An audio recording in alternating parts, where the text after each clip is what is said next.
Okay. So thank you everyone. Thank you very much. Good afternoon, good evening, good morning, wherever you are joining from.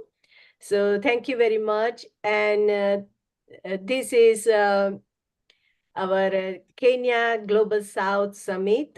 And this is day 2, session 4 on youth empowerment. And thank you for all your enthusiasm so far. And I'm very pleased to welcome you on this session. Uh, if you want to look at the Gsfn mission and why we are doing all this, please visit our episode first, session first, where we explained a little bit more about our Gsfn. And I would also ask you to look at our co-host mission and CDS Kenya, the mission and what inspired us to connect with each other and have this summit. Monica Dongre is here, and she has spoken a lot about what they do, and so please visit all other previous sessions to have a look at it. Also, just now, a bit of house rule here that we are recording this session. It is a live stream. We might take pictures going along when you are speaking and so on. Um, Please keep on mute all the time unless you are taking the floor to speak. We would encourage you to keep your camera open so that we can see you. Also, share your contact details, your name, and your activities, projects in chat. We are going to save the chat and share with people. You will also get access to the Open Excel where everyone has registered for this summit and who wish to contact each other or network with each other. So the main purpose of this summit is to build capacity at the local level, but to engage with Global South and beyond so that we can establish some leadership and also learn from each other about how we can address climate change, how we can scale up the solutions that we have, and achieve sustainable development goals and that is how we can contribute to our local targets, national targets, and also global targets. So it is all about research, because basically we have plenty of researchers in our group, but it is not that reason, but it is also a reason of research. Why? Because we have to go more scientifically.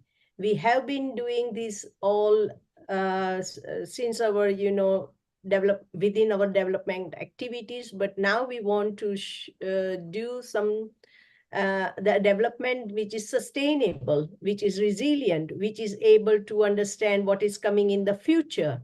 And so we want research to be our, base to understand, are we doing correct? Are we like whatever and we can understand the impacts of our activity, not only now, but in future as well, so that we don't continue making such mistakes again and again. So, and therefore scientific outlook is very important.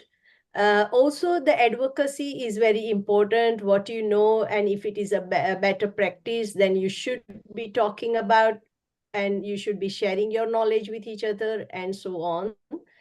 And then again, communicating like on different media platforms, writing, blog, and also on social media.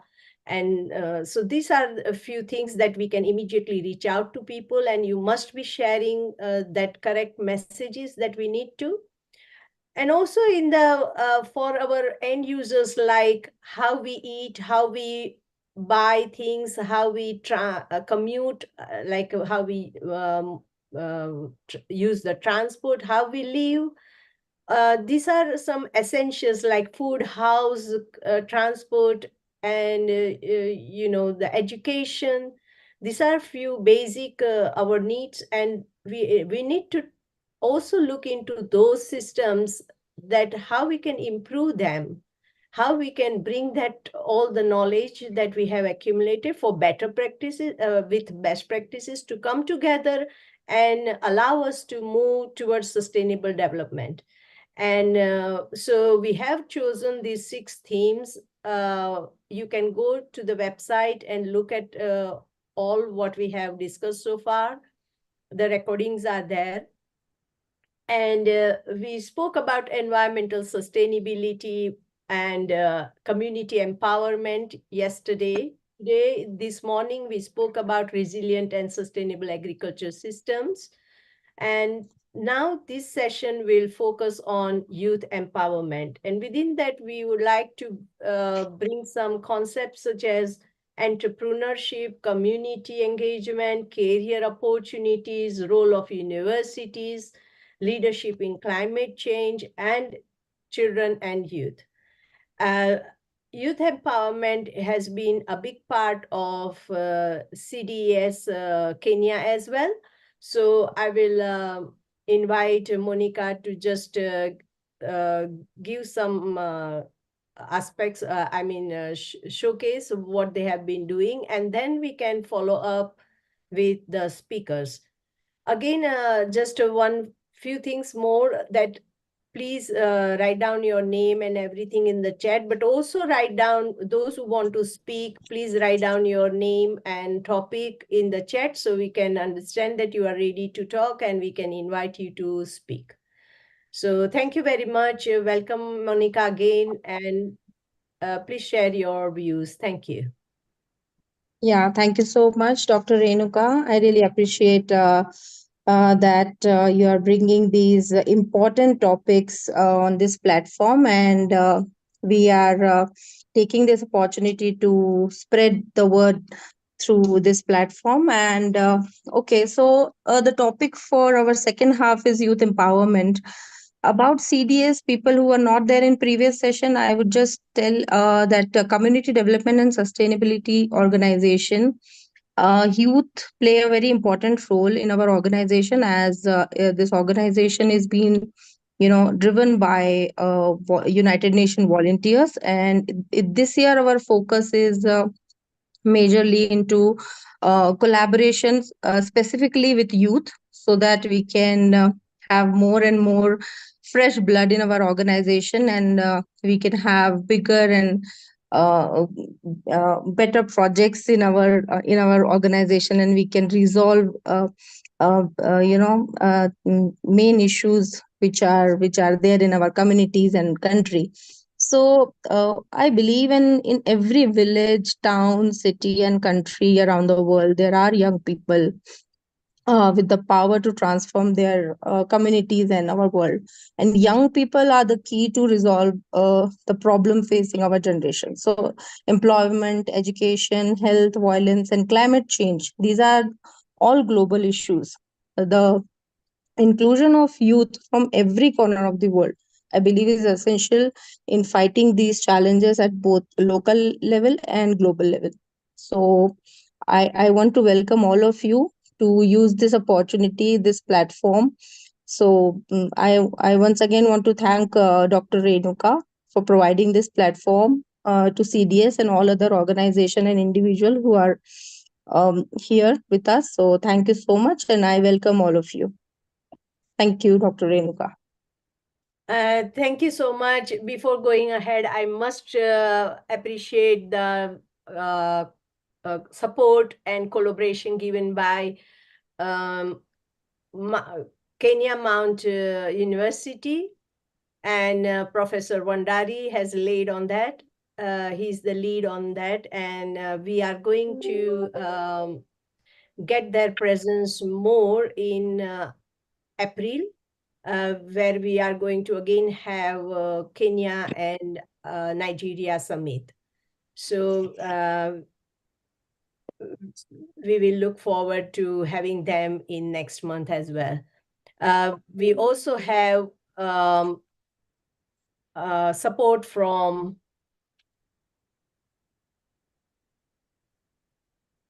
Dr. Rinuka, can I add a comment shortly here?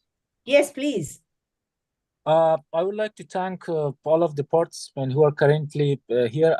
I think we have around 16 or 17 participants. As my colleague Monica said, we have a hub or a group of volunteers who are working closely with CDS International, and they are getting practical knowledge as some sort of on-the-job training.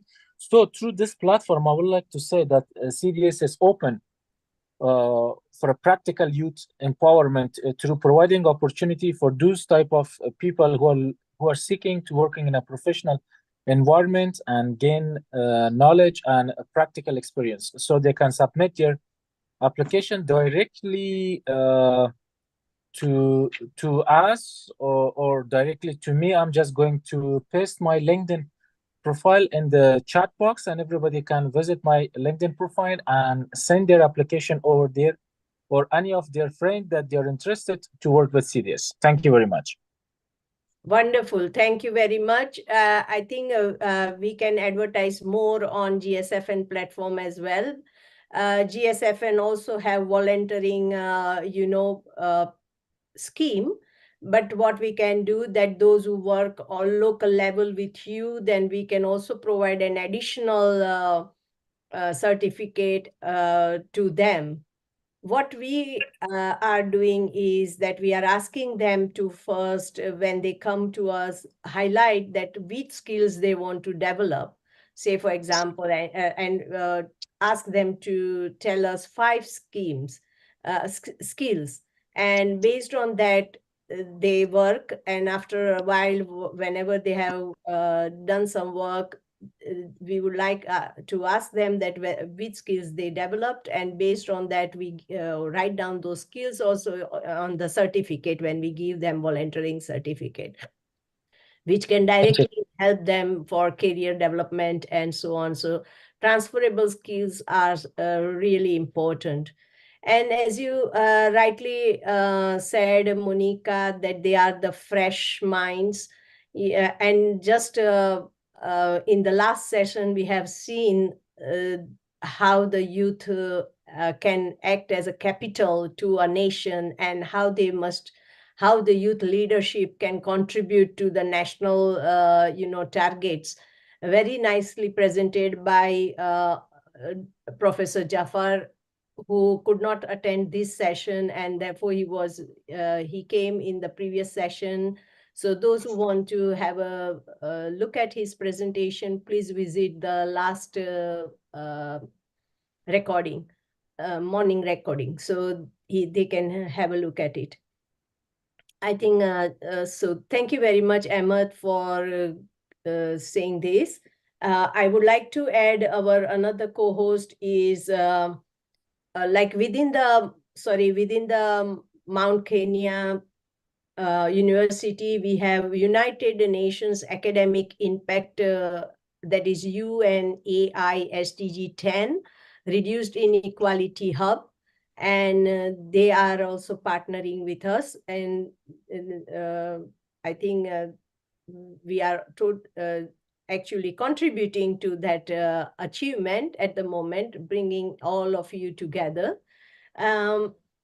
And there is another co-host is Muli Children's Family, and I'm grateful for them. They are having a big event tomorrow and day after, 21 and 22, so they are not with us directly at the moment, but we are looking forward to having them next month.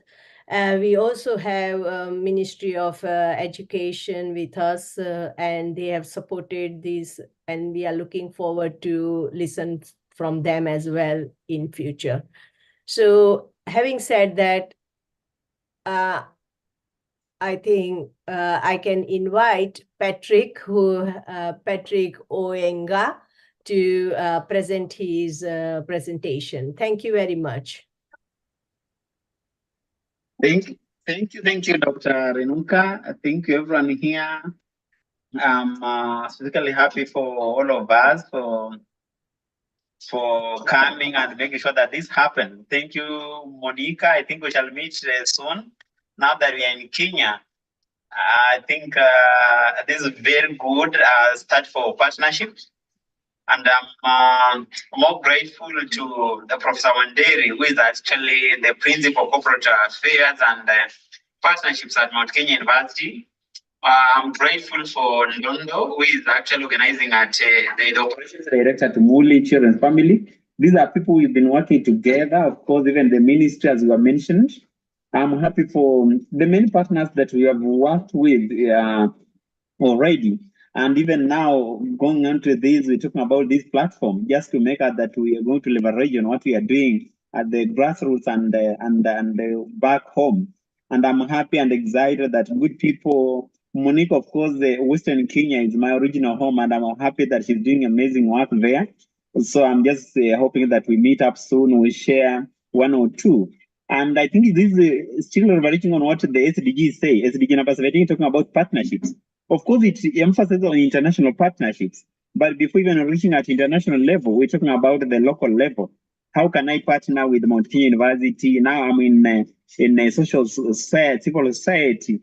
Mount Kenya University is in academia. Muli Children Families and NGO. How do we partner and make sure that we're changing the society and making Kenya what we desire and the world at large?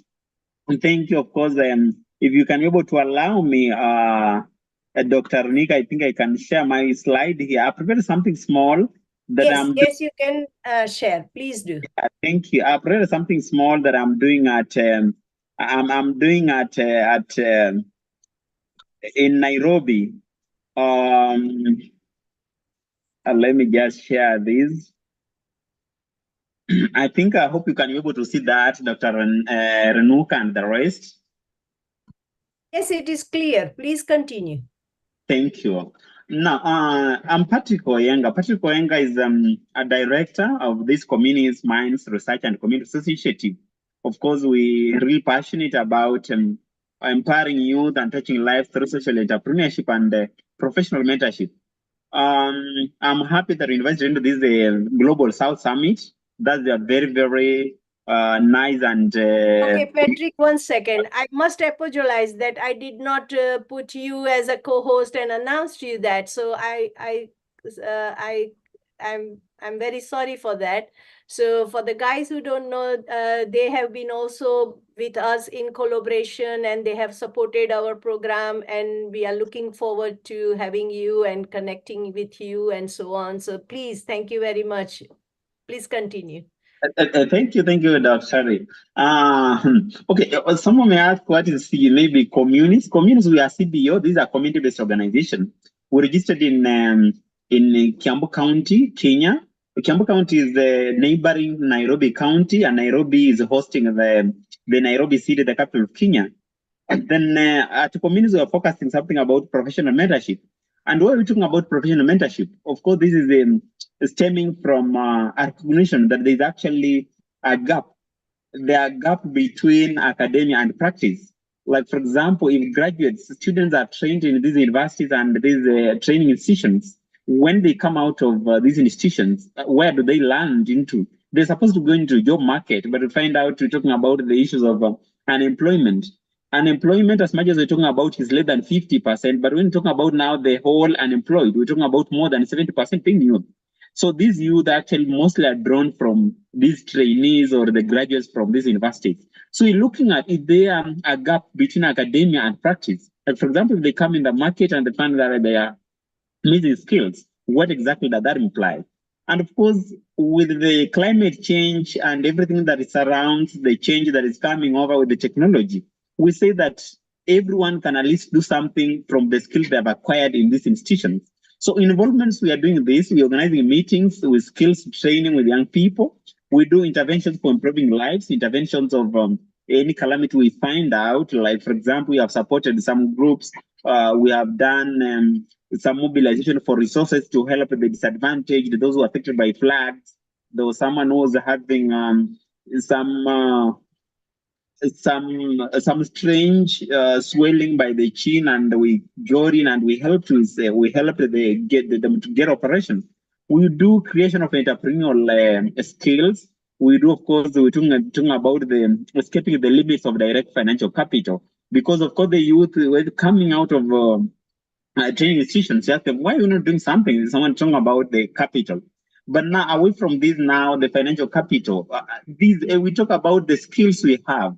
Anything that you own, that laptop, that smartphone that you have, that is already capital. Can you start from that? So that's exactly what you're basing on. And we're looking about this the 21st century where the labor market skill for climate talking about cognitive skills required, social emotional skills, technical skills, and digital skills. So these are some of the things that we are thinking that through these we are able to leverage the employment capabilities or abilities for these young graduates. We're also looking at the key issues that may be tackling about skill development, talk about access, quality, relevant, and efficiency. They actually, the moment you have a skill, are able to assess maybe the platform where you want to exercise this skill. What quality are you having? Is it relevant? How efficient can you be? So that as we're talking about the change that is coming about the climate change, we can be able to adjust accordingly. We're looking at this, how can we integrate climate change and sustainable futures? We're looking at activities that get us about household. I'm talking about ensuring that zero poverty, youth training, zero unemployment, and maybe around climate change. How are you going to act, or what is your contribution toward the response to climate change, zero carbon emission?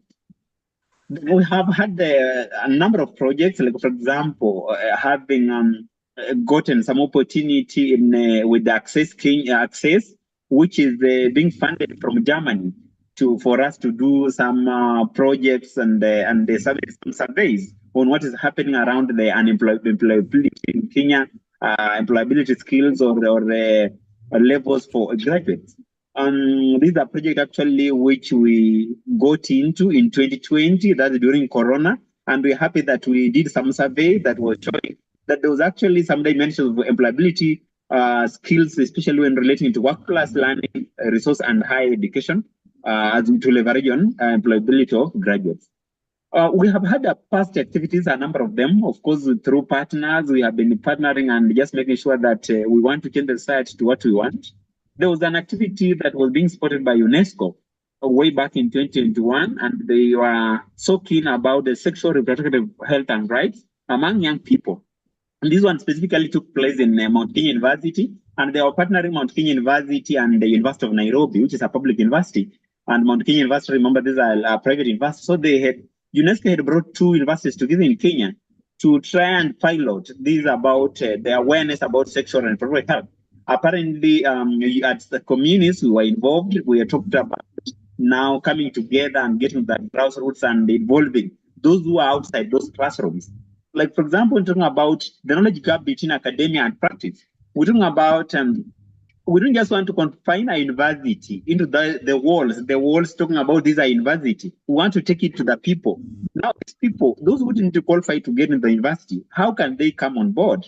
These border riders, how can they come on board? That's around Kenya here, we talk about those informal sector, Juakali. How can they come on board? So if at all we're talking about young people, these young people are also in those informal sectors. How do you bring them on board? So we came on board to mobilize that as we're talking about sexual reproductive health among the students, we also talking about the young people outside the university. Later on in 2022, we had funding from UNESCO IGBA. This is a capacity building institution based in headquartered in Ethiopia. And they funded us, and we ran some trainings about how trainers were involved the Kenyatta University and Mount Kenya University. And we are happy to be involved in this. After training of trainers, we went back and now trained students. And the students now went back to train even the learners, the early grade learners and other youth in community. So talking about bringing together the universities and the community. That's Mount Kenya University and Kenyatta University. So we came together, we trained, then we took this to the young people in secondary schools and primary schools, then a community level. So we're excited that we did this, and this is some of the areas that we focus on. And of course, this is in recognition of the innovative methods we're talking about, transformative pedagogy. That once we train a lecturer, this is talking about a professor, you have trained a professor. This professor is going into classroom to train a university student. Can this university student also be trained how we can train maybe another student at a lower level, secondary school?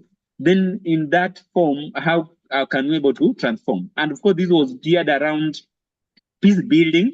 I remember in 2022, that's where Kenya was having a general election. We've had perennial political instability in Kenya.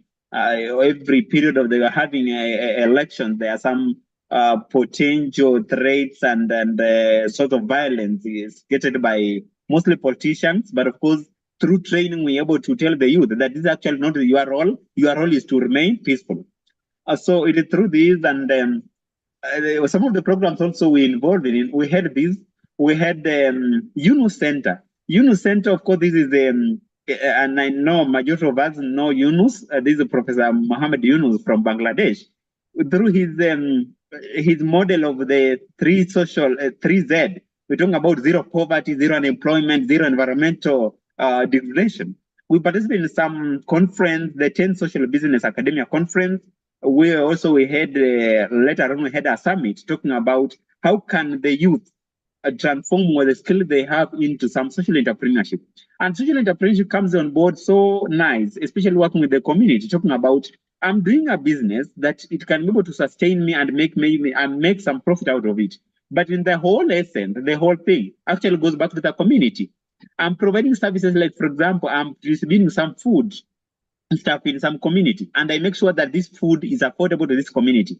So by doing that I'm able to provide that this community I'm talking about, at least they can be able to access food by my business, and out of that I can still also get some earning. So we worked with them and 2021, and we did some conference with Mount Kenya University, and we're happy that we're able to accomplish the mission that we're talking about, creating social enterprises among the youth. Later on, of course, these are training that was sponsored by UNESCO ICBA, where we trained some of the secondary schools we trained. Here some of the photos. We trained some schools in Nairobi, Dandora, Shirika Secondary School, bring on board some youth. These are youth group we are training. Here with me was one of our key mentors, Dr. Mary Chui, who is a faculty at Mount Kenya University. Later on, we went across New Mombasa. We trained More Forces Academy students, and under this, we trained about them how they can formulate even peace clubs in schools. In Kenya, we say Amani Club. Amani is the Swahili word translated to peace.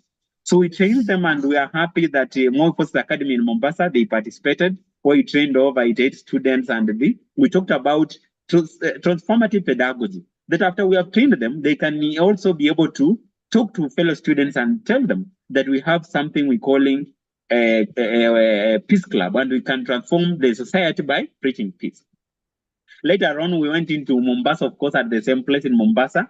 There is some village called Mutongwe, where we identify some youth group there, which is also a community-based organization. And we are happy that we partnered with them, and we trained them with their managers called Songolis, and we are happy that we got in partnership with them. You see even the background of these photos, they're doing graffiti, and they're embracing actually artists. So through cultural heritage, they're able to embrace. They are training artists. They are any talent. They're actually nurturing talent. And it's the same thing that we are preaching, that when you come into partnership, we're able to bring young people on board, and we tell them, don't just wait for that professional job, that white collar job. No, transform from what you have. Do you have a talent? How can you earn out from this talent? We talk now about the relevance of transformative pedagogy, preaching all these. One of the students on my right here is one of the students now talking about how transformative pedagogy can work in their context. Then later on, of course, through communities, we have also partnered with just the emphasis. We ended up into one of our members, of course, myself and another group. We entered up into a group called Next Generation Leaders. This, of course, a program housed at Tufts University in the US, in Boston, and under the director of Taylor's Network of Engineering University, which is the director is Dr. Holt Lolin. And we are happy that she has facilitated. Some of our members have gone to the US. They have gone to share their leadership skills. They have learned from others. They actually brought up over 18 countries across the world. You're able to see the photo here. 18 countries across the globe, we gathered in the US to discuss how can we transform the world like young people. Now, young people, what is the role of young people? What is the role of the university? The university should not just give you a certificate, it should give you a skill. Then how can you use that skill now to transform the community we are talking about? So this is something nice that we, through partnerships and the trainings, we're able to leverage on it. It is through the same that we're still having in the same that is, they are rolling out another project, and I'm happy that maybe the team here, we can be able to liaise and we get to know what can we do with the TLRC network of engaged universities in the US so that we can be able to transform even the world where we are coming from.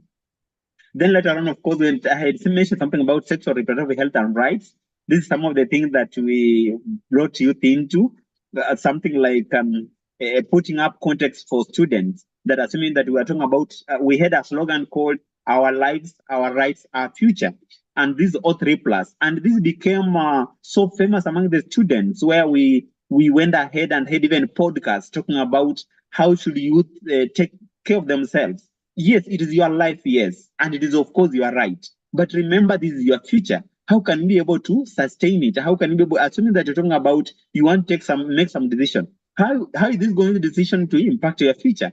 And of course, your future is being determined by what you're doing today. If we are told you are going out there, maybe for example, engaging in drugs or maybe dodging class or something unethical behavior, at the end of the day, yes, it's your life, it's your choice, it's your right. But remember, this is your future. So we had contests, and of course, this was still at Mount Kenya University through Professor Wanderi's office. That's why I'm saying partnership is nice. And we brought on board even the border writers. Of course, this is the informal sector, and they also competed on a ground of how can we be better? Who's having the best business idea? How can it be sponsored? But then later on, of course, now talking about all these what we are doing at communities, minds, research, and the community. We're talking about what is the takeaway, come good thing. What is it? We're talking about all skills are learnable. That as we bring youth on board, they are coming from the university, they have learned, they have that skill. Those who are still feeling that I not have a skill, maybe to transform into social enterprise or do some business or some form of employment. What can I do? We're talking about all skills are learnable. Assuming that I have done a course even in sociology, anthropology, but I'm still feeling that maybe if I would have done something in statistics or data science, I would have maybe improved. Even today, we're talking about the digital transformation. We're having courses online. You can still go online and learn and become that best data scientist that we're talking about. So we're emphasizing that all skills are learnable. And how do we get there? Of course, we're talking about just focusing on education skills, innovation and technology, then partnerships and through negotiations and such. So we have some partners, of course, major partners here. We're talking about MKU. We cannot fail actually to recognize that platform. They have given us a platform to reach out. They call us on opportunities. And they're talking about community-based organization. Where is our role now being housed around the Thika? Where is the site for Mount Kenya University? So they have been so critical. We have Muli Children Family. This is, of course, an NGO that is taking care of children. And these children, once they grow up, they go through the education system in primary and secondary. They come out, they become young people. Where do we place them? So we take them into training. And in their training, of course, they talk about civil engagement, they talk about citizenship. Are they coming out? Do they know the role of a citizen, having maybe even the ID? How do you acquire even what is required of you by the government? So we're looking at this, and so the moment we are able to facilitate the youth to be aware of what is required of them in society, having this skill, then you'll be able to grow and, of course, respond to the climate change conditions that are coming for adaptation. So far, that is, I think, that much I can say about what we're doing at communities, and I'm excited, Dr. Renunga. This is one of the best things that you can be able to hold, bring the whole world together and share these ideas and saying that actually we can do it. Thank you so much. Thank you, everyone. That's the end of my friend. Thank you. Thank you very much. Yes. Very, very impressive presentation with a lot of practical outcomes. Yes. And impact. Thank you very much. I'm pleased that you are with us today sharing all this. So does anyone have any question?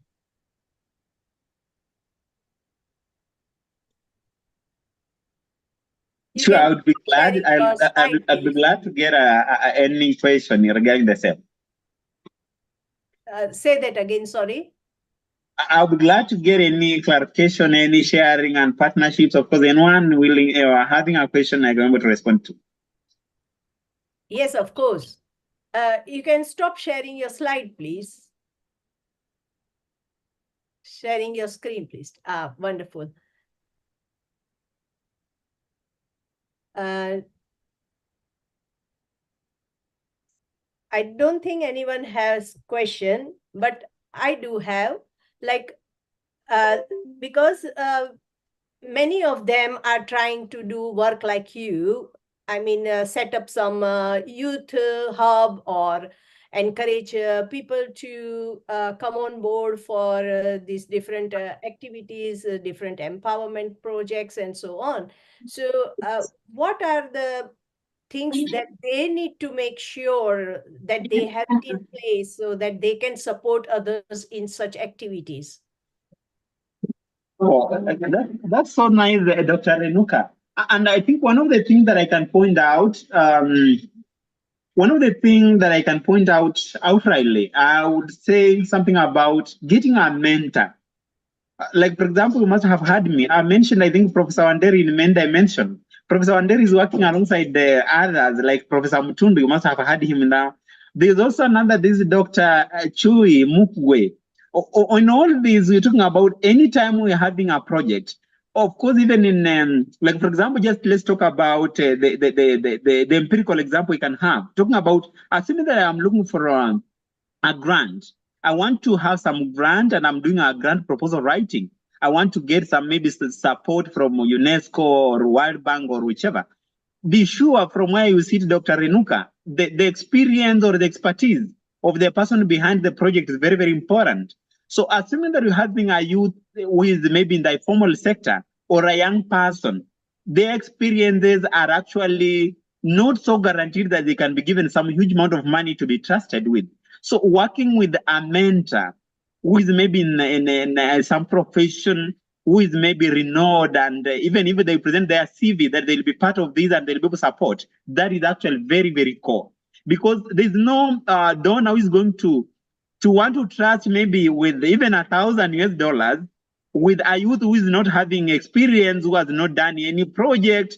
It has become very difficult. So having a mentor and someone to stand by you and making sure that they guide you on even how to do expenditure, how even to write reporting, how even to write your CV, I think that is one thing that I can say. Anyone trying to do this, kindly find some mentor who can be able to guide you. Even if you are doing grant proposal, you can bring them on board. You say these are going to be our managers. You help us even to do the implementation of the project. Thank you.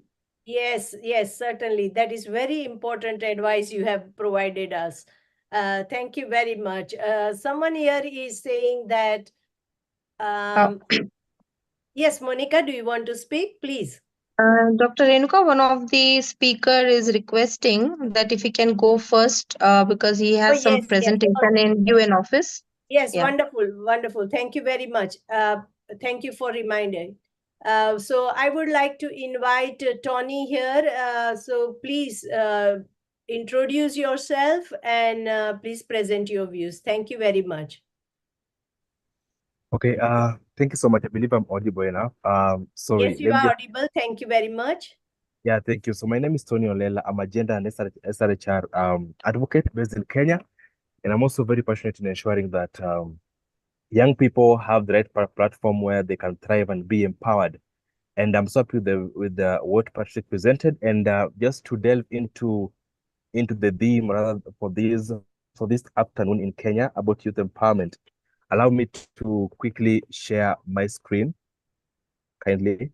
Yes, please do.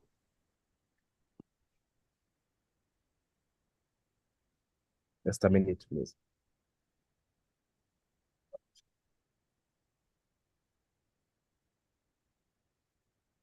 Okay. I believe it's up. Can you see my screen? Yes, we can see it now.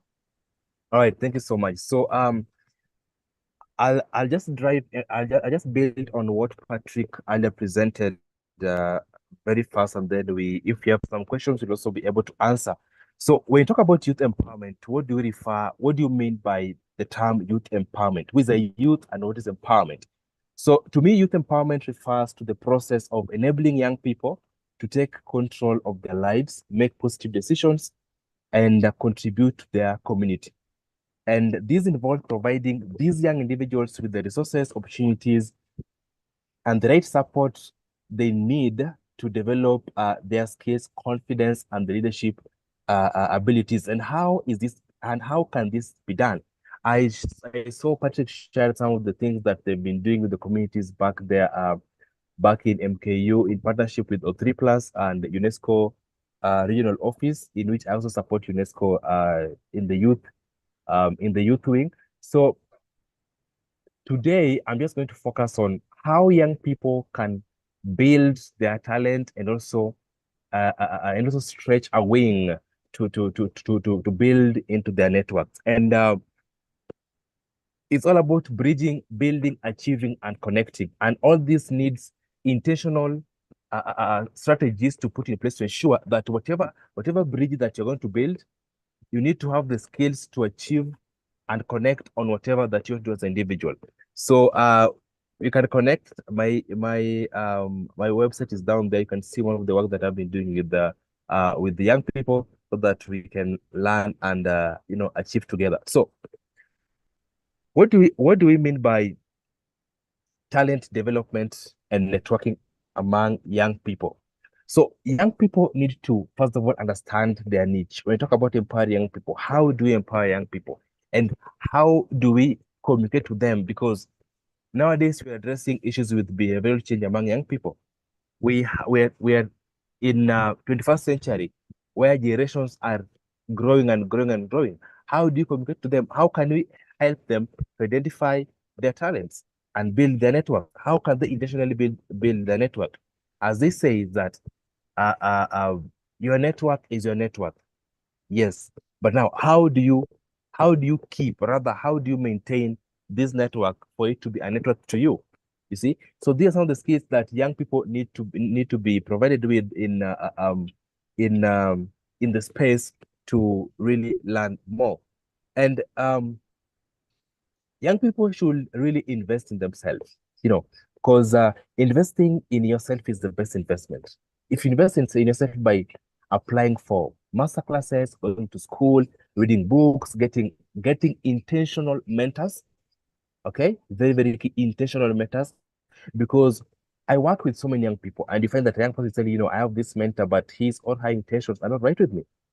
When we started, it was all good, it was all leading to the right direction, but to some extent now it has either gone to maybe a violation or a shame, something like that, or young people being used as examples by their mentors wherever they are. So how intentional are these mentors, and where can these young people get this opportunity?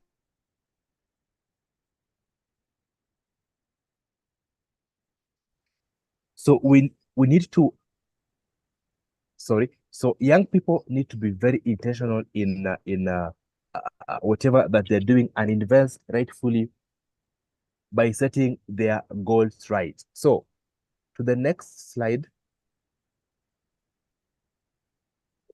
brainstorming on the goals. For a young person to invest in gaining skills rather learning, they need to plan ahead. Somebody was telling me yesterday that success is planned, failure is also planned. You understand? So how best can we plan for our success? Having your goals set right and brainstorming on your goals, it aims to solving the problems that you are having as a young person, coming up with innovations or other new ideas, and clarifying or realizing abstract ideas, simplifying ideas that are too big and difficult to achieve, encourage creativity and train yourself to thinking critically. So these are levels in which you as a young person can really invest into themselves.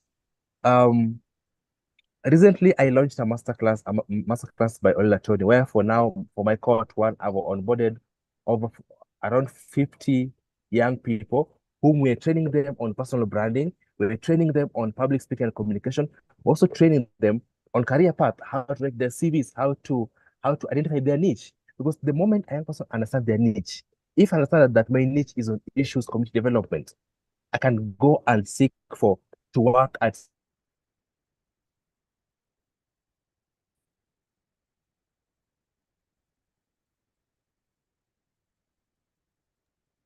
We have lost your voice.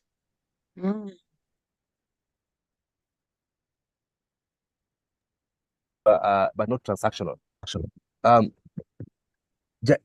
diving into I think talent. I think we lost your last one or two sentences. So can you repeat, please? I was saying that for young people to invest in themselves, they have to, for those who are doing issues with empowerment, they need to be very intentional with these young people so that the young people don't lose track. Sometimes I hear, people say that, I want you guys to be like ABC people. Young people need practical examples to ensure that indeed whatever that they're trying to achieve or whatever that they're trying to do are linked up with what happens in their day-to-day life. Now things have changed. People are into AI, people are into technology, people are into online studies, people are into doing exit programs. You see, so these are some of the platforms that young people can really invest in to ensure that they don't lose track of whatever they are doing in terms of empowering themselves. When we talk about talent and networking, connecting people to opportunities, what should young people do? First, they need to build honest and intentional relationships. And developing strong networks starts by an individual's attitude, okay, meeting the right people and accessing the right platforms where they can be empowered and thrive. Also, expanding knowledge. Young people, any person hearing this call today, can invest in getting the right knowledge. Sometimes I know you see persons are being offered to some fee. Invest that little coin to ensure that you get the skill and be educated on what to do. Sharing ideas is not bad. How often do you sit with your peers to share these ideas? Empowerment, you can empower each other as young people at different scopes to ensure that you collaborate, network, build a strong network that will definitely help you build up on your future. Fostering into creativity. We have so many iLabs, so many hackathons, so many hubs that really are willing to sponsor and support ideas. How creative are you as a young person? When you look at things, you look at young innovators, for example, like the current young organization company in Kenya, Ecobana. So Ecobana is a group. This is a group of young students who did come up with an innovation on how to make reusable sanitary towels by the use of banana fibers. And now, as I speak, they're building a very big company in Kenya, in which very soon we start employing young people. This creativity and innovation, let us maximize on the skills that you're having, okay? Practically. Let us use what you have at hand as earlier as Patrick or Yenga earlier mentioned. So tell a story. Tell a story. Tell us about your journey, okay? Your story will also drive a mentor to work with you. Your story will also encourage people to network with you. Okay? Your story is what will build them. So, in the beginning stage, plan yourself. Just plan yourself smartly and see where do you want to be in the next 5 years? How intentional are you to plan yourself and work out things so that you achieve what you need to rather have by the end of the 5 years? All right. So, understand your niche, tell your story, elevate your confidence, okay, and seek access to the right platforms. That revolves around youth empowerment. So lastly, as I close my remarks, for all the persons hearing this engagement, please, let's elevate and connect. This is the right platform for us to elevate ourselves. This is the best place for us to connect. Connect with the right people. Connect with the right strengths. Because the moment you lose with connecting with the right people rather than the right strengths, you will lose off track and you start getting into mental health issues, getting into depression, volunteer, volunteer, volunteer. Through volunteership, you will get to learn a lot. For me, I volunteered for so many years. I've got access to work with so many UN agencies, and it has really opened my mind. It has really upscaled my engagements, my networks. You know, people like Monica were very, very good friends, and they work together. The moment you build a strong intentional network, and please, I keep on repeating the word intentional because so many people are outside here to really mess up with you as a young person. So at this point in time, once again, my name is Lola Tony. I'm a gender expert and SRHR advocate, very passionate in ensuring that young people have the right platform where they can thrive and be empowered. I'm available. You can reach me through my email. You can access my work on the website written below. Otherwise, thank you so much. I'm open to few questions before I run for another presentation at the UN Complex Degree. Otherwise, thank you so much. Thank you so much. Very rightly said. You must volunteer until you find, or you must keep your brain working. I mean, you have to be active, active, active. So thank you very much. And also connecting to the right people, which is really important. So anyone who wants to,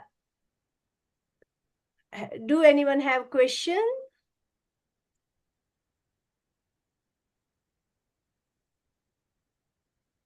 Just one question, like as you mentioned.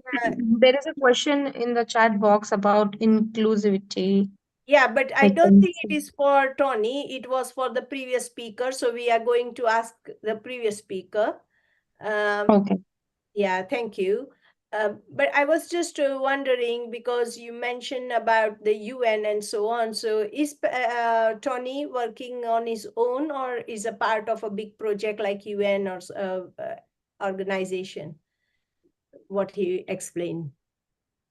All right, thank you so much. So we have Olila Tony. I'm almost. We have Olila Tony, which is a brand on its own, and Olila Tony has also been able to work with different UN agencies. I've previously worked with the UNFPA Kenya Country Office, in which my mandate was to advise the country office in ensuring that their programs maximize and in the potential of young people, and also serve in the Global Youth Consortium Against FGM, which is UNFPA UNICEF joint program, where I work with over 3,000 young people and oversee 58 countries on how young people can really maximize their skills to champion against gender-based violence, most of the harmful practices that affect young women. And in the next 3 to 4 months, we are my networks and my friends, we are planning for a very big event. It's called Employability Skills Summit in Kenya, where we're going to host a summit for young professionals to come and learn how best they can maximize on their skills, how best they can build a network and get highly empowered. Thinking back to you, Dr. Renuka. Wonderful. So we will like to be part of it, and we will try to support you in that big summit. I know you need to go, but I would like to mention, or you can share something later, like a format or something where people can engage, understand how to set up all these, or how they can go about it. You have definitely given some important steps, but how to go about it, and I think maybe your summit would help them to understand more. So we are looking forward to connecting with you. Okay, thank you very much for your time. So I think, yes, may I ask this question to our last speaker, Patrick? He's here still. And Sure, I am. thank you. So the question was that in the youth empowerment, I didn't see the gender mainstreaming. Why? And how can like women can engage in your project? Wow, thank you, thank you. Maybe just an oversight. I didn't mention that, but one of the things that we're actually keen about, like for example, in this organization, even in the registration, I'm a project coordinator. In the executive, I'm a secretary. Apparently, the chair is a lady, the treasurer is a lady, and we're ensuring that at every level of participation, we are gender responsive, and we ensure that at least ladies are given that upfront. Of course, it's quite unfortunate. Sometimes when we get out, like for example, we're having contests of even to reward a group or to do something. If you set a contest, recently I remember we were participating in MKU. They had a call for innovators. It's quite unfortunate that out of the 15 that were shortlisted, we only had one as a lady, and it really became a concern for us. And of course, now one of the strategies we are using, that even some of the assessments we do, we categorize that this is assessment for ladies and this is assessment for gents. So that at the end of the day, if we are sitting on a table and we're saying these are the innovators that we're having a representation of both ladies and gents. Thank you very much. Thank you. I hope that is clear to the or Danos. Is that clear to you? Yes, doctor. Thank you. Thank you very much. Thank you. I think we have someone from Sultanate of Oman. Yes, Jennifer Robinson. Would you like to speak anything, please?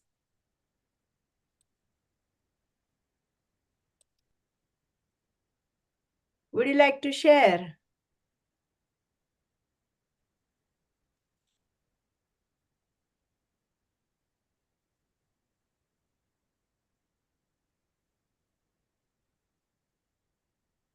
And Tony has also mentioned that they have gender and SRHR Advocate Kenya, and they have given their website as well.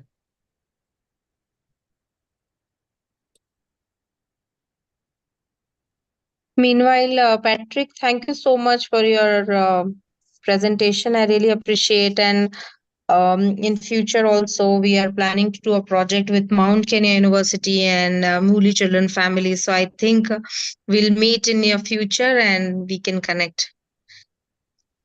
You're talking on mute. Sorry. You're talking on mute, Patrick.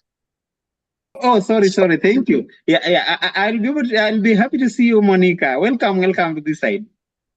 Yeah, because near future we'll be needing more and more volunteers in our team to Sure. work for new projects. Yeah. Thank you. Thank you. Okay.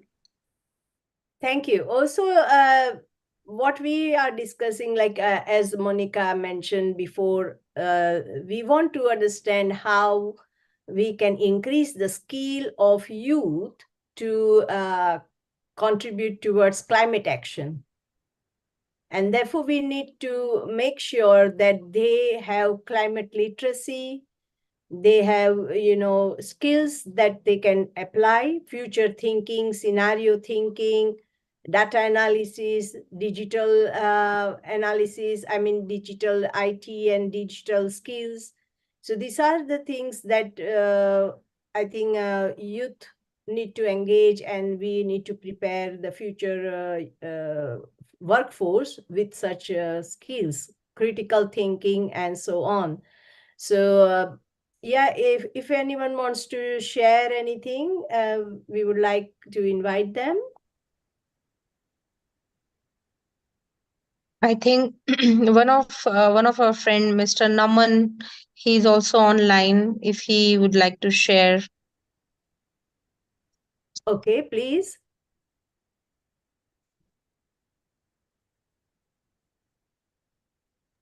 He's not. He's not here. I can see. Yeah, I can see the yeah, feed. but So I think he has just just let left him. the place. He will be here.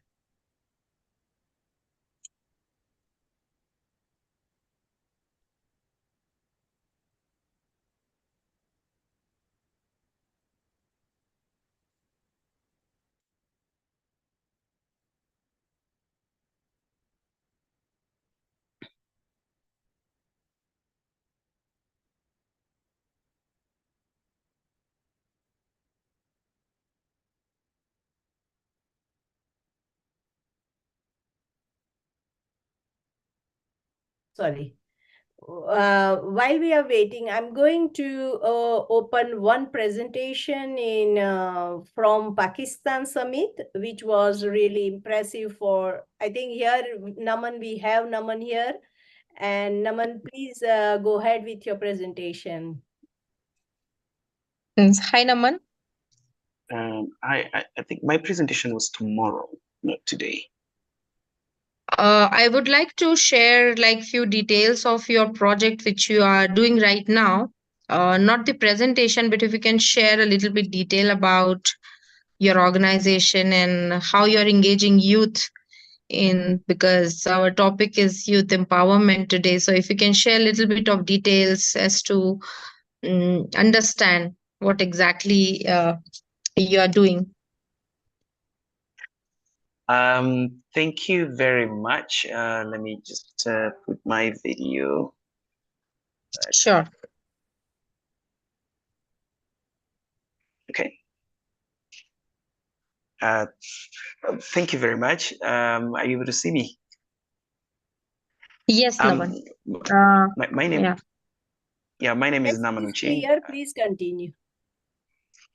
My name is Naman Ucheng. I'm a co-founder of the Bo Foundation, and we work in Kenya. We work in 3 different regions. We have programs in Nairobi, in Kajiado, and Migori. Our main focus as a foundation is the poverty reduction, and we have specific focus on women empowerment, youth, and we also have compassion programs that help change lives of severely disadvantaged people in communities. Specifically, I would want to make a brief overview of our work with young people. And our work with young people mostly focus on young girls.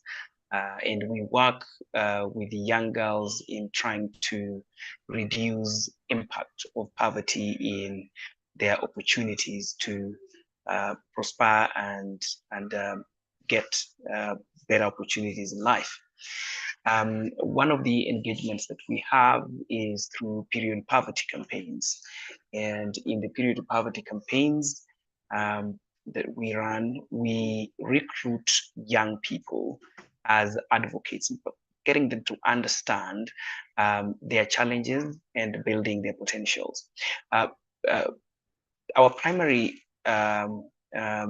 approach is appreciative inquiry that looks at the assets that each individual group that we work with do have at their disposal.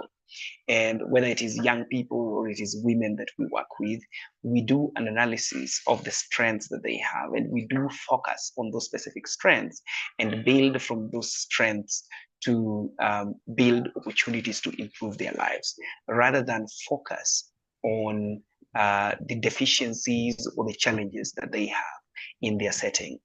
And so working with young people, one of the opportunities, the strengths that young people have is, first of all, ability to mobilize, ability to communicate among themselves, and the energy that they have. And working with young people, for example, in period poverty campaigns, is exploiting the ability of young people to understand context very quickly and be able to mobilize among themselves and do message promotion. Now, in that message promotional communication, a very big strength that they have is also the use of social media communication, which they are able to spread large amounts of information within a very short time and at very low costs, which is an opportunity that is presented by technology. So we do build information, and we spread this information through young people, and we work with these young people in their school settings. We work with them within their communities, in churches. That's how we develop that information spread and information dissemination, which helps them create awareness among the communities that they come. And in those communities, most of which exacerbate the impact of period poverty because of cultural orientation and norms. And we want to put young people at the center of challenging these cultural norms and orientations that make, that, for example, position periods, monthly periods, as shameful and something that needs to be shunned. By having young people to participate, we do make strides in these challenges. So that's one of the examples that through which we work with young people. We also work with young people in water and sanitation programs. And especially when we get to community engagement processes, we do engage with young people and ensure that their opinions are taken into account. What are the specific challenges that they face?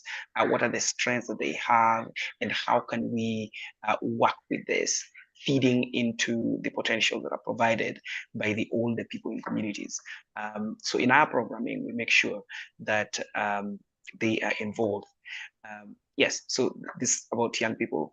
Monica, I don't know if us, because most of my presentation tomorrow is on women empowerment, and I don't know if I should preempt that today or not. No, thank you so much. Thank you so much, Naman. I think at least it will, at least help to understand what your organization does and how you are taking young people in organization and they are able to help in upcoming projects and current projects in Kenya. Yeah, it helps. Thank you. Thank you very much. Thank you. And we will listen to further presentation tomorrow. So yeah, thank you for being with us. I would like to show one program that is just now we are doing it in Pakistan, and that can be replicated very easily, and how we can involve young people with their responsible citizenship, and it is a good example how we can do it. So let me share that video from our last summit. I know Dr. So let me just share and then I will explain.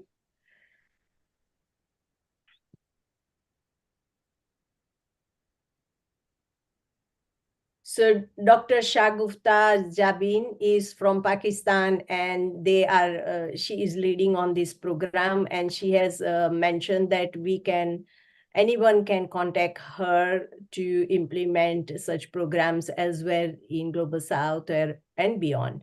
So let us listen what she has to say. Let me just first share my screen.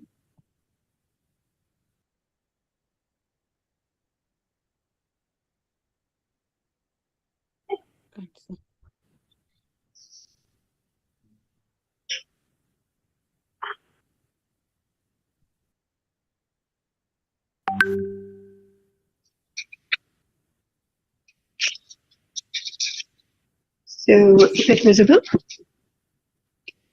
Yes, it's visible. Perfect.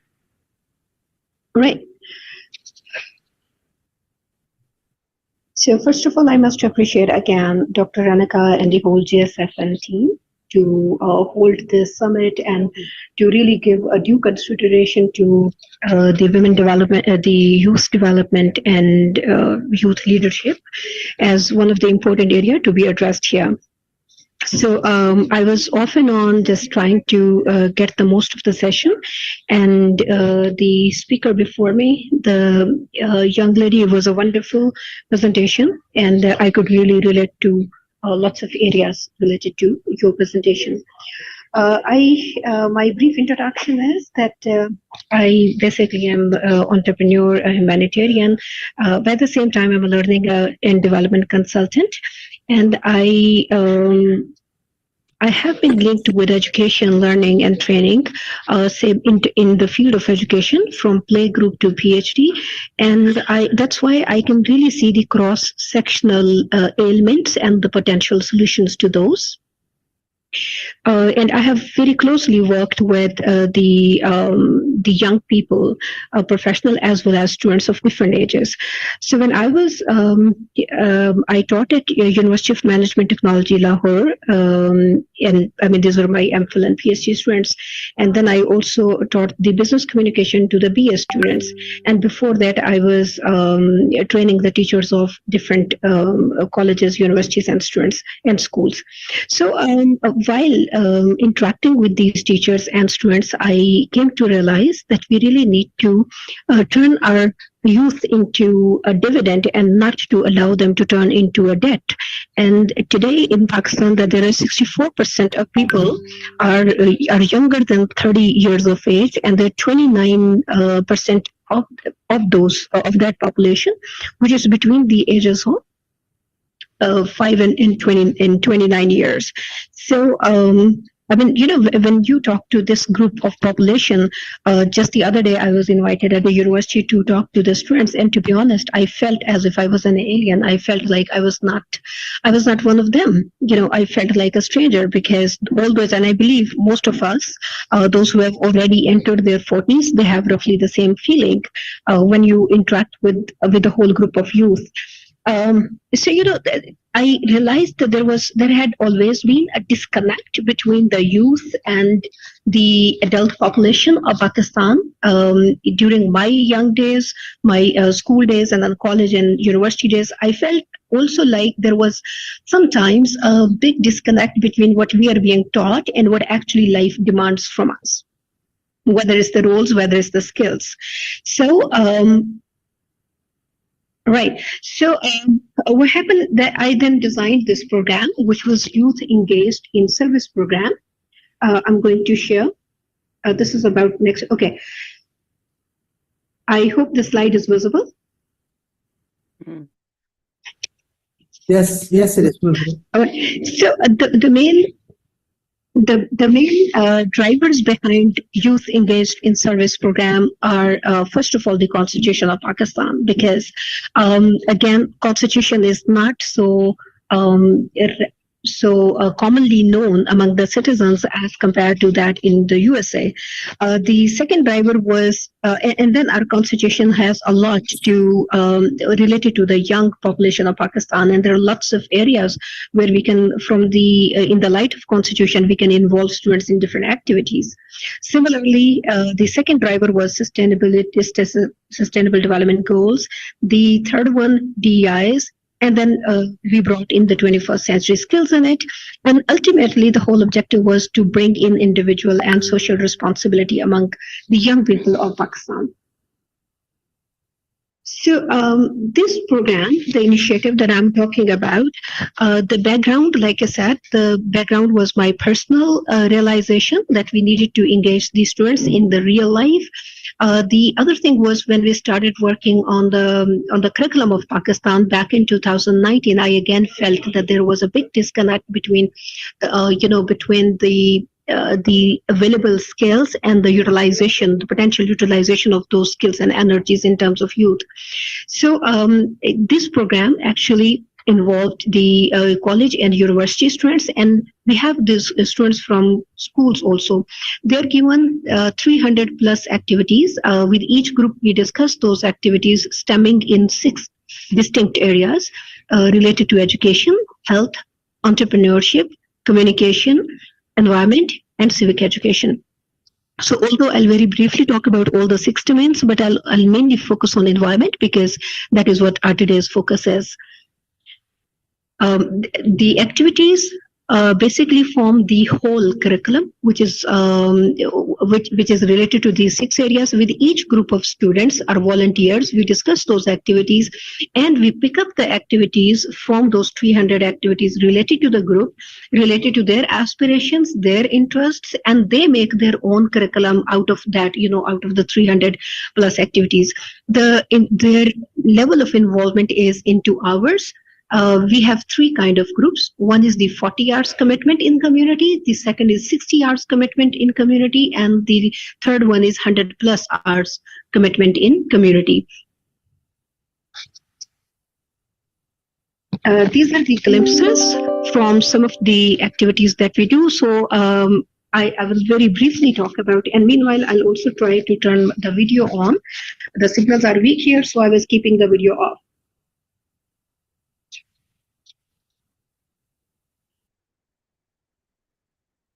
Okay, so in education, for example, these students go out to and they reach out to out of reach, out of school children facilities, and definitely these facilities do not offer quality education, especially the activity-based educations and game-based education. They also there is also less focus on the life skills. So when these young people go there as mentors,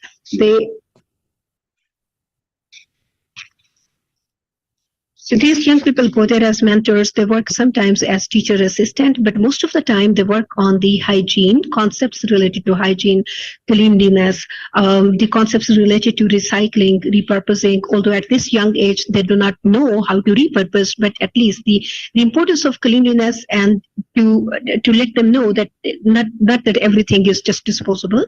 The other activities, I mean, you may see here, for example, there are some students visiting the patients. These activities are stemmed into empathy, and the children are again involved. The students, when I say children or students, it's actually the volunteers. They are taken to different charity hospitals, and they have to give only 10 minutes of their listening time to the patient. So they follow the complete protocol, and we get permission from the hospital administration. They go and visit the patients, in the areas which are safe for the children themselves. And they give only 10 minutes of the listening time. It's active listening, and the whole purpose is that the patients, they tell the life lessons. And we all understand when we are sick, when we are not feeling well, there is so much that we want to share. And especially the charity hospitals where the patients are from poor families and the family members are not always available to attend upon them because they are busy in earning the household. So when the students go there and they make cards for them, they take sometimes very small, healthy, a healthy snack for them. But the main purpose is to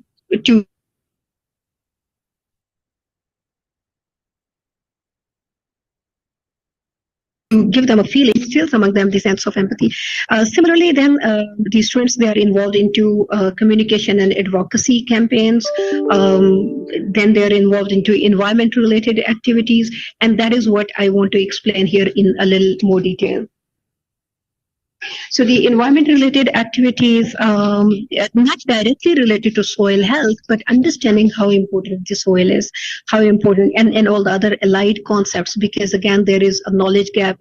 Schools, like the previous speaker was focusing on the want of the awareness at the school level among children. Yes, that's true. Although very recently there have been some initiatives and some interventions designed in terms of national curriculum. However, it will take some time for the people to really see the benefits of that. So it's too early to talk about the impact of the new curriculum. However, we bridge that gap by involving these students into understanding the importance of plantation, understanding the importance of the waste management, even if it is at domestic level, understanding the importance of clean air, and that's why the cleanliness. So some of the activities that I would like to share with you that our students did. So here, this is not just a trail. All these students, it was a combination. It was a trail as well as cleanliness campaign. And there was a treasure hunt also designed in form of activity. So all these students, it was a big trail 5 of Islamabad capital.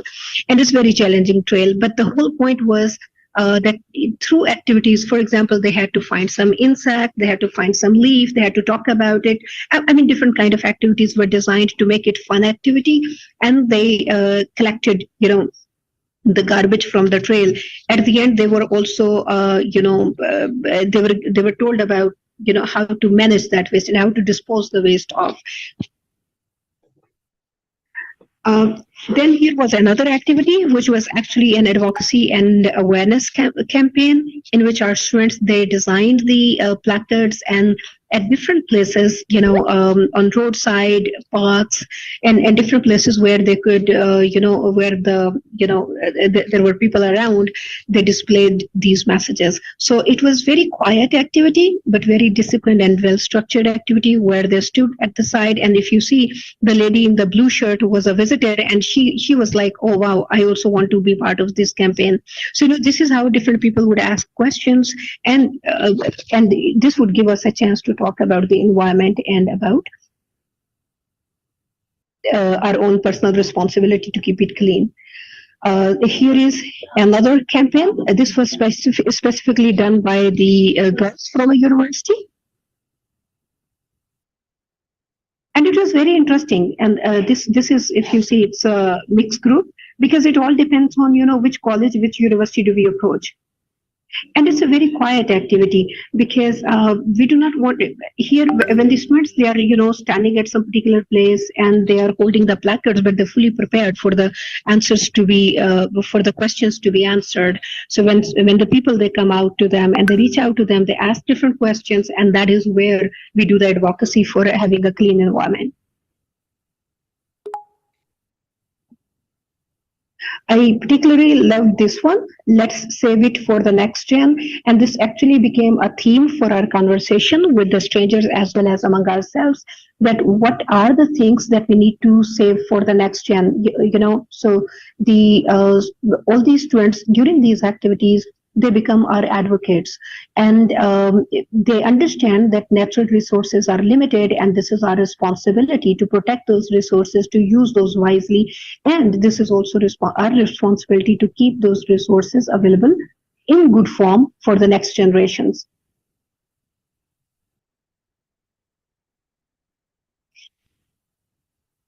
All right. So then the other kind of activities are holding certain displays. Some of these students, they were interested in having the kitchen gardens. Some of them were not. And those who were not interested in holding the kitchen gardens initially, even they learned from their fellows. And then eventually we had a sort of small display of whatever they had grown in the kitchen gardens.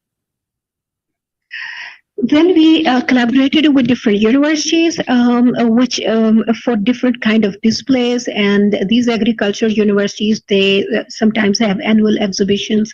And we took our students there. Our students also put up the stalls, which were related to the preservation of the food and different other concepts related to the related to environment, especially when it came of what kind of. Okay, this is another one. Here, this stall, this was by an organization, PODA, and they talked about the recycled paper, plastic, metal, cloth, handicrafts. So, this was all about, all the 3 Rs and the waste management thing that was focused. When it came of the kitchen gardening, that is where we had the questions related to the soil health and how to improve the soil health. And to be honest, we didn't follow a particular curriculum. It was more like, okay, find information, search for it, and then share the information among yourselves. So at least they started discussing the thing among themselves.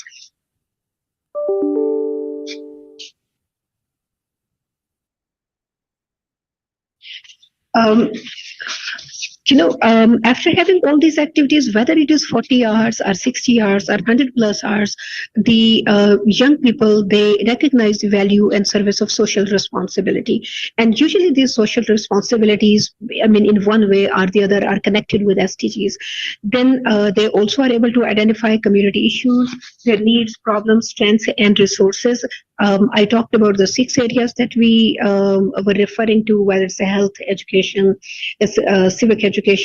Otherwise, here, just imagine if this is only about environment. That is one of the 6 strands that we follow for our activities. So there are lots of questions that they have, and then they do some research, they share knowledge.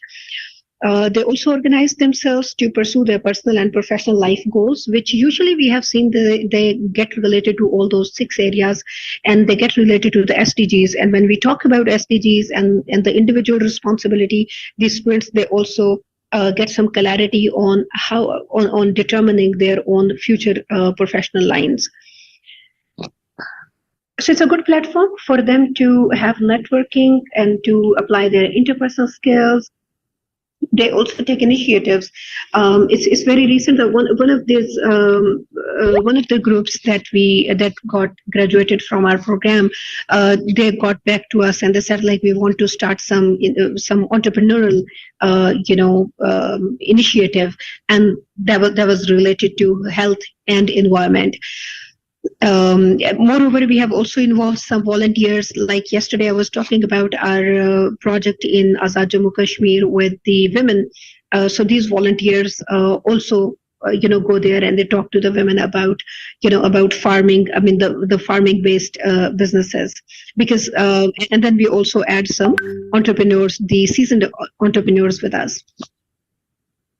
Because we do understand that academically speaking, environment has never remained a focus in our curricula overall. Although it doesn't mean that there is no conversation of environment at all.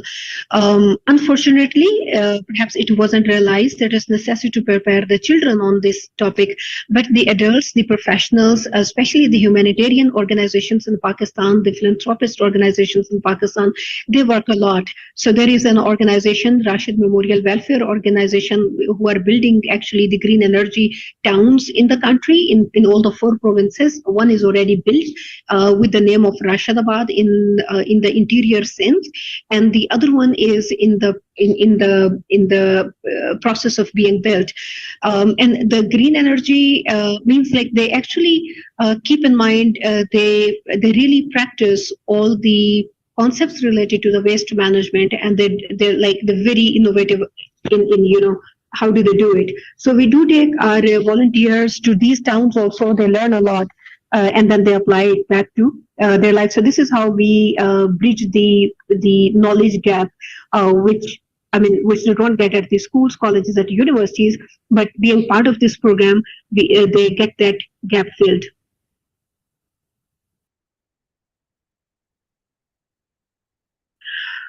All right, because all the animations are gone, by the way, from my presentation, because I'm now presenting it from my cell phone.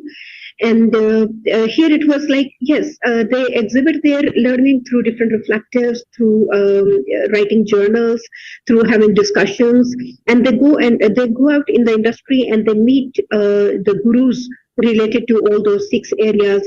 And this is how, and then eventually that gets reflected in their own learning also, because we always get the reports and feedback from their universities and colleges about the impact of the program on the young people. Especially through the environment-related activities, a few of those that I shared with you. I wish I could share, but I'm going to share some of the, the links to some videos of our program so that everybody can download those later and they can view it. But, the programs related to the environment, the activities related to environment, they focus on these SDGs.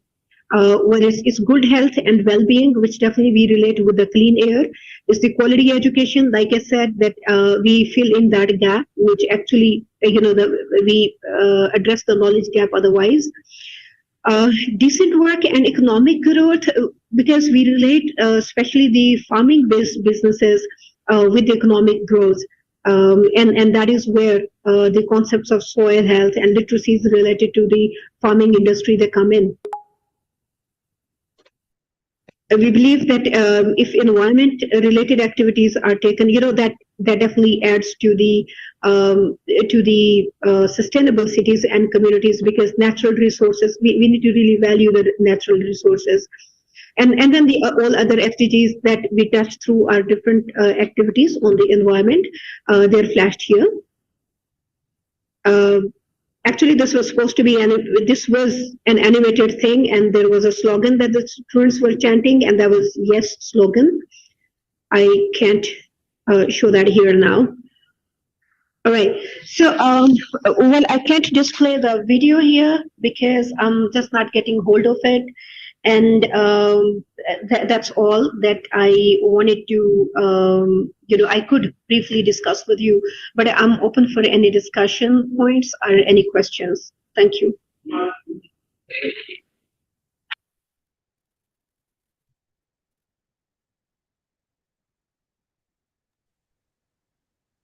Thank you very much, everyone, to listening to her. I can share, if you connect with me, I can make a connection. And anyway, we are going to have one open meeting for those who want to join such, not join, but to replicate or scale such project in your country. Then we are happy to give you. I mean, she has agreed to provide some structural support, or as already mentioned, like mentorship or whatever the support you want in that case. Okay, so this is for you to know and keep in mind that there is someone who can help. Thank you very much for listening. Do we have anyone else who would like to share their views? I saw Istar. Let me have a look. Yeah.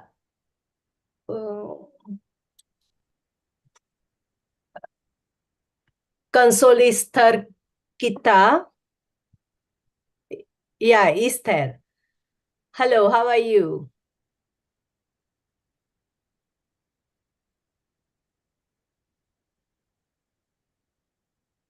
Oh, okay.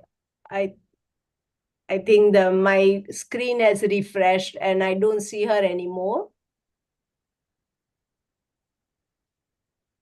But I know she has been doing a lot of work with women and youth empowerment. So I thought I would invite her to speak. Oh, here she is. Hello, Console Esther. Can you hear me?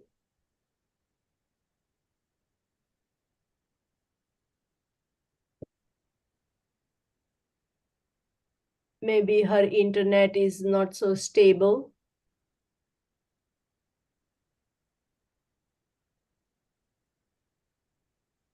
Anyone would like to add any comments?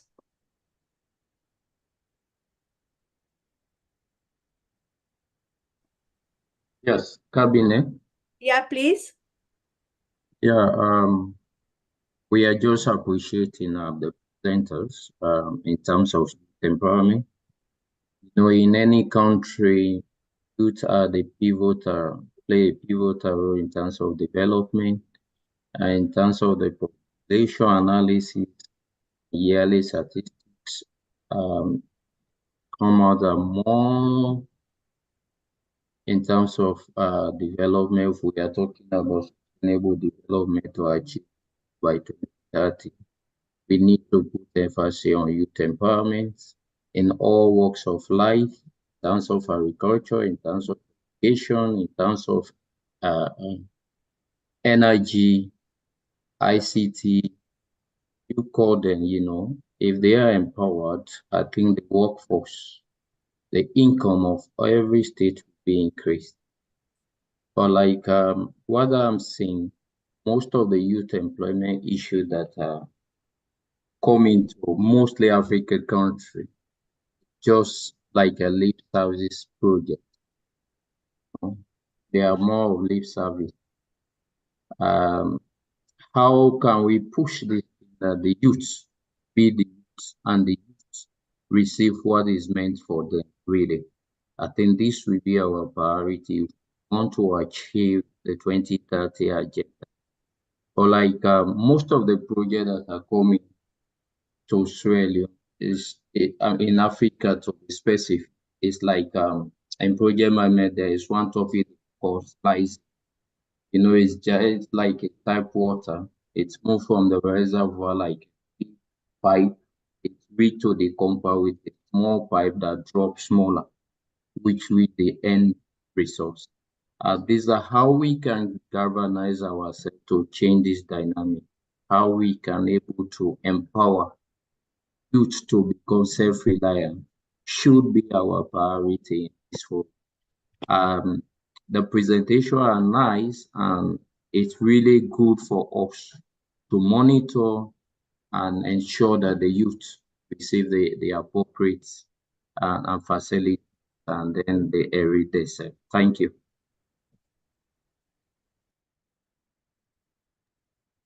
Thank you very much for your, appreciation, and also, of course, reiterating the importance of youth involvement in current problems.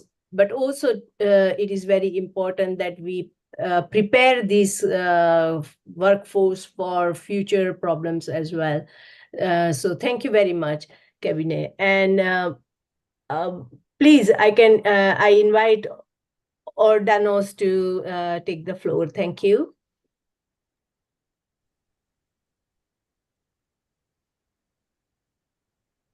Can you hear me, please? Yes, we can. Okay, thank you. I am very grateful for having a chance to participate in this summit. So it's very interesting. My question goes to Dr. Renunka. In today's session, there is a leadership in climate change, or what is the role of leadership in the climate change?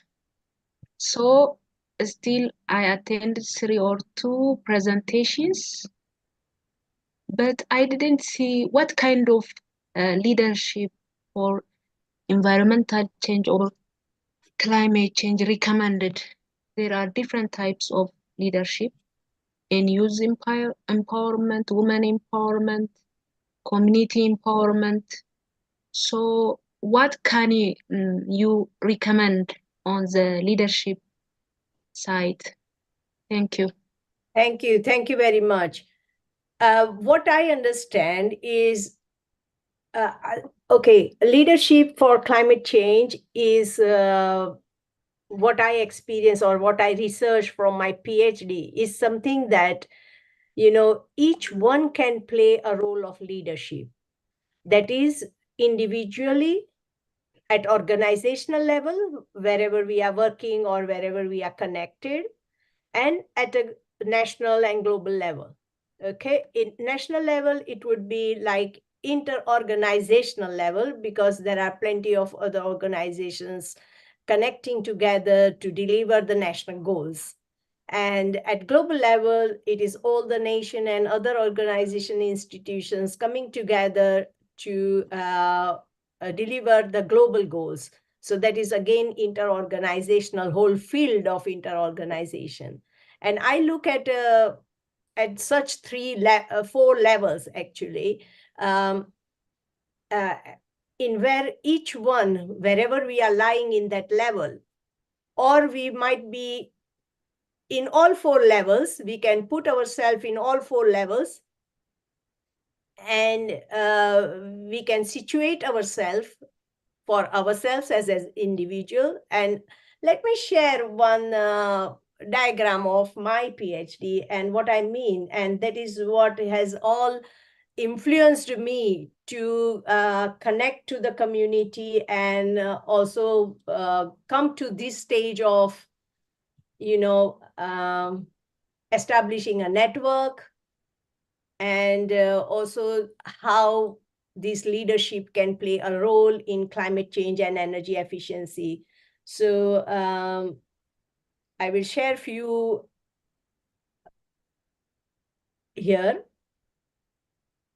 So I hope you can see this. So this is my PhD title, A Strategic Engagement Model for Delivering Energy Efficiency Initiatives in English Housing Sector. So I took English housing sector as a case study and tried to understand how we can increase energy efficiency initiatives, especially to address climate change and achieve sustainability. Now, I have 3 concepts at that moment. We were not so, this PhD I did started in 2012, and that time we didn't have sustainable development goals. And so I took sustainability as a multi-dimensional sustainability, meaning that environmental sustainability, social sustainability, economic sustainability, cultural, institutional, and so on. So we need to consider all aspects of sustainability. If we are not considering that, then we will not be able to achieve, or maybe not have a balanced sustainability, because when we care for environmental sustainability, then we have impact our economic stability and sustainability, because our economy totally is the resources of the economy comes from ecological capital. And therefore, if we are focusing on environmental sustainability, we may not be able to achieve our economic sustainability. Likewise, if we are focusing on social sustainability, is that we have to provide basic needs for everyone and a decent and all that. And that also comes at the cost of economic sustainability and environmental sustainability. And therefore, we have to have a balance because the traditional model always favored economic sustainability, that how we are becoming prosper, uh, uh, like how we are prospering. And prosperity was brought to at a national level, like we can say that plenty of nations were prospered due to our economic development. But what happened that it made individuals a lot more rich than the masses of the people, and that induced inequality in it. It also impacted environmental sustainability a lot.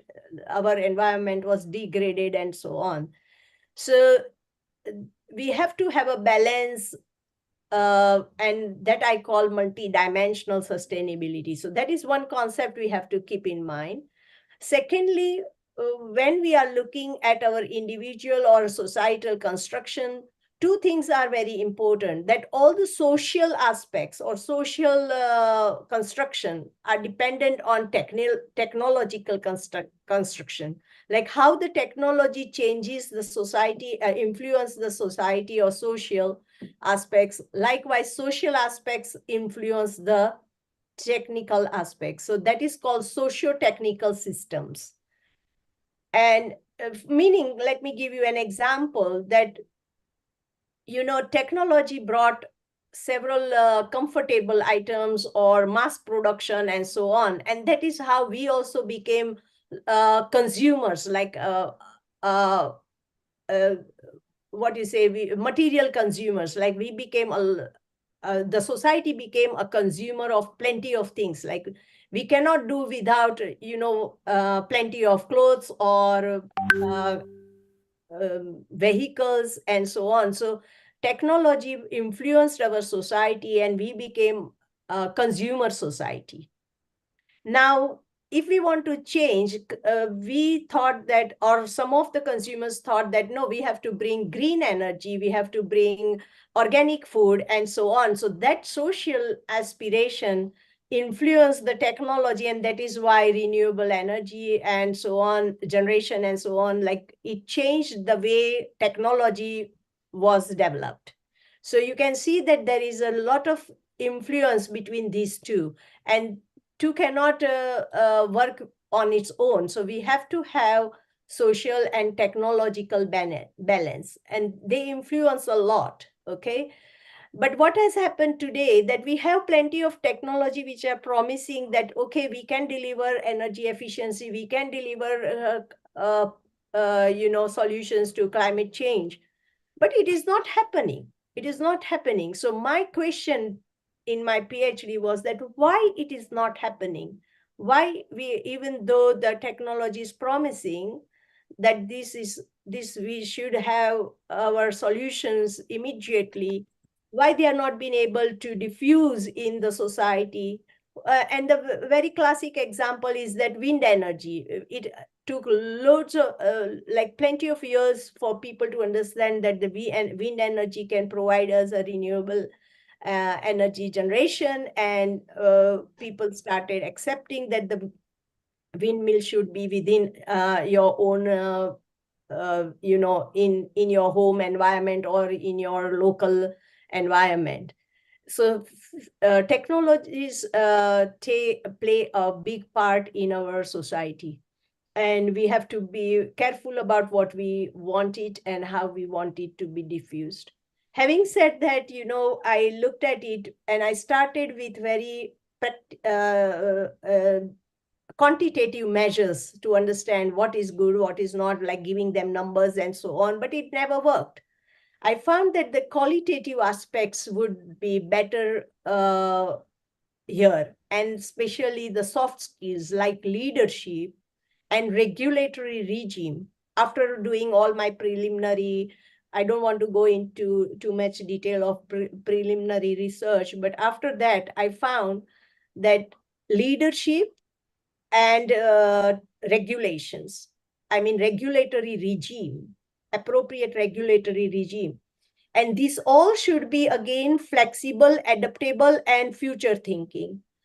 If we are having these two qualities in ourselves, then we are able to address some problems. We can become innovative. We can think of alternative pathways and so on, which is highly needed for to address the future problems, or now the emergency and the future problem.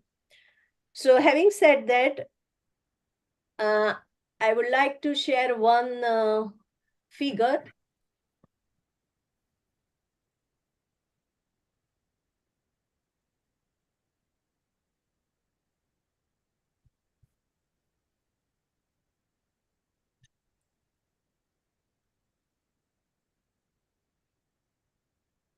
Okay.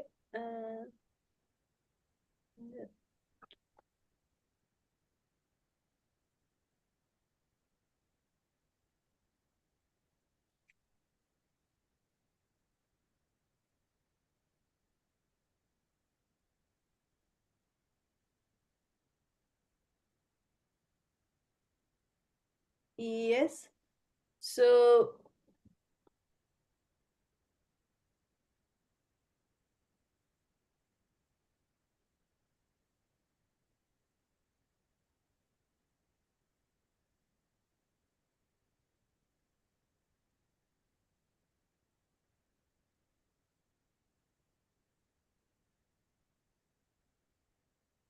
So this is what I would like to share with you, this figure. And what does this show? That, as I mentioned, that there are these different levels in which anyone can place themselves, but they are all connected levels. And so interorganizational policies, I have put all these governing rules. Policies, targets, these are governing rules that what governs your action. So policies and targets govern your action. Like, for example, like I have a policy of not buying any virgin clothes, meaning that will govern my action, that I will try to reuse my clothes. I will try to buy the clothes that are reused or remade or so and so. Like, I will not buy any virgin clothes. And that will allow me to show my performance, that I'm a low carbon, I use, like, my carbon emissions for clothes is zero or very low. Just So, take them. Here, because this was example for English housing, I have taken global level policies as EU and UK targets. And individually, I have my home targets or my individual targets, that what I'm paying and so on. And here, these are the strategic agents. Now, agents are human and non-human. As I said, social and technical, which brings human and non-human aspects that are influencing each other. So, for example, if your energy prices, that is non-human aspect, is very high, your aspect, your social action would be something that you will use very less energy. And therefore, these are the connections, like social and technical connections. And so there are human agents and non-human agents, and they play an interactive role to achieve the targets. So your target, like national level target, is to reduce the use of energy. Therefore, they increase the price of energy, and therefore everyone uses less energy, and also pay high energy, so that energy, the excess money coming from the energy can be used to reinstall, to establish renewable plants, renewable energy generation plants. And that is how we can change the performance, that we can move from non-renewable energy generation to renewable energy generation. So this is a simple example, and this is very important. So coming back to the leadership, here my role is to take and understand what are the national policies, what are my targets, and how I can achieve that targets. And I need to put a policy in place for myself so that my actions will allow me to achieve that policy and the target. And that is how I can change my performance. So this can apply in everything. For example, waste, then I have my policy that I should produce minimum waste or zero waste.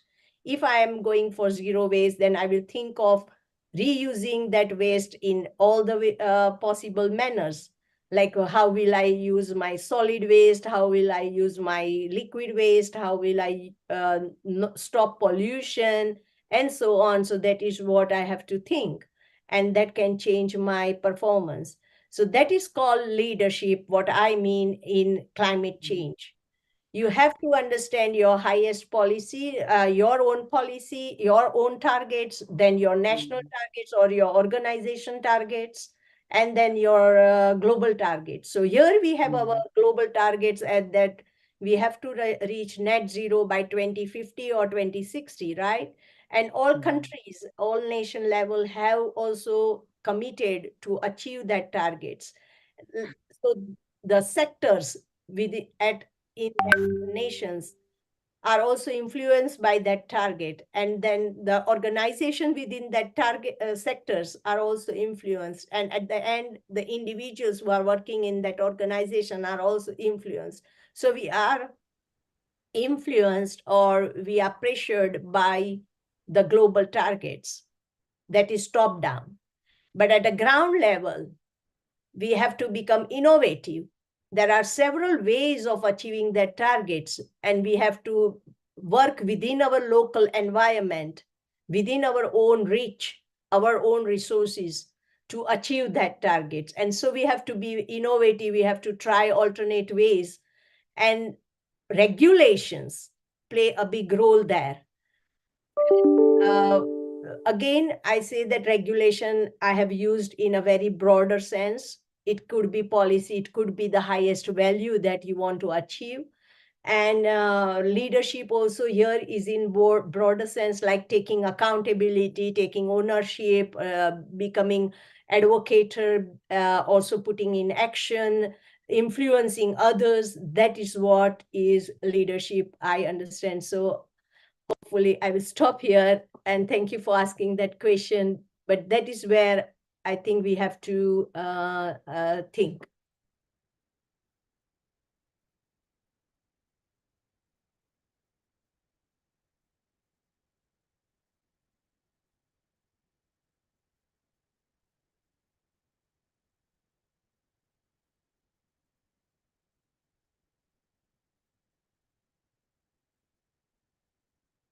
Sorry, any reflection from anyone?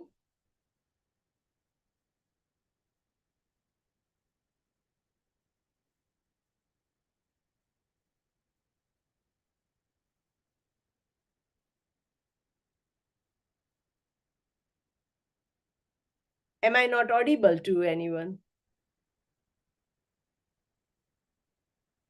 Yes, you're audible. Okay, thank you.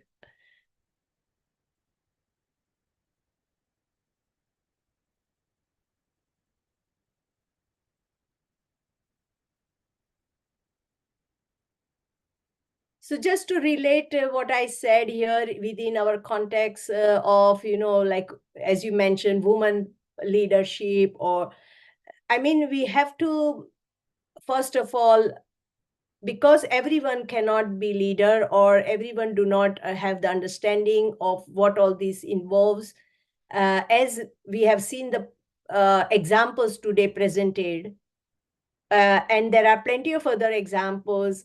So we have to first of all understand what are our values and how we can get involved in such programs.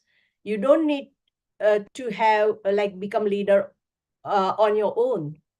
You can take leadership within any organization, within your own responsibilities. Even if you conduct your responsibilities, understand why why you have that responsibility and conduct that is also leadership.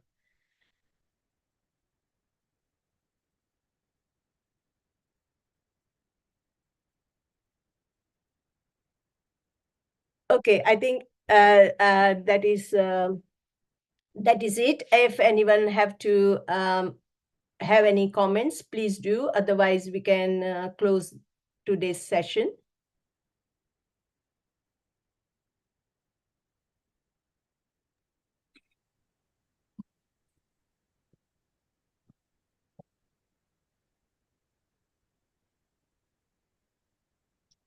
Monica, what do you think? Shall we end the session? Is there anyone to speak?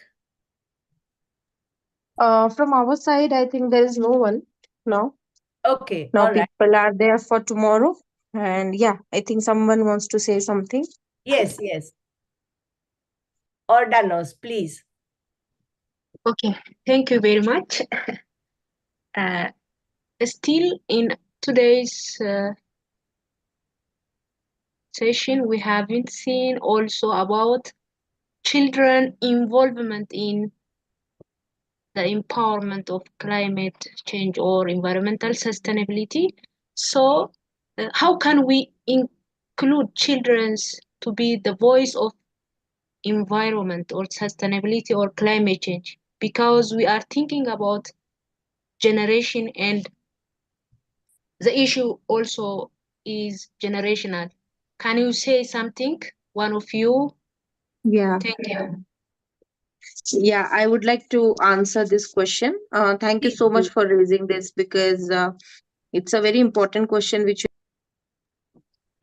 is today's children are tomorrow's leader, I would say, and they'll become youth, and they'll be the main force of all the climate action and women empowerment, whatever subject we are taking in our platform, this summits platform.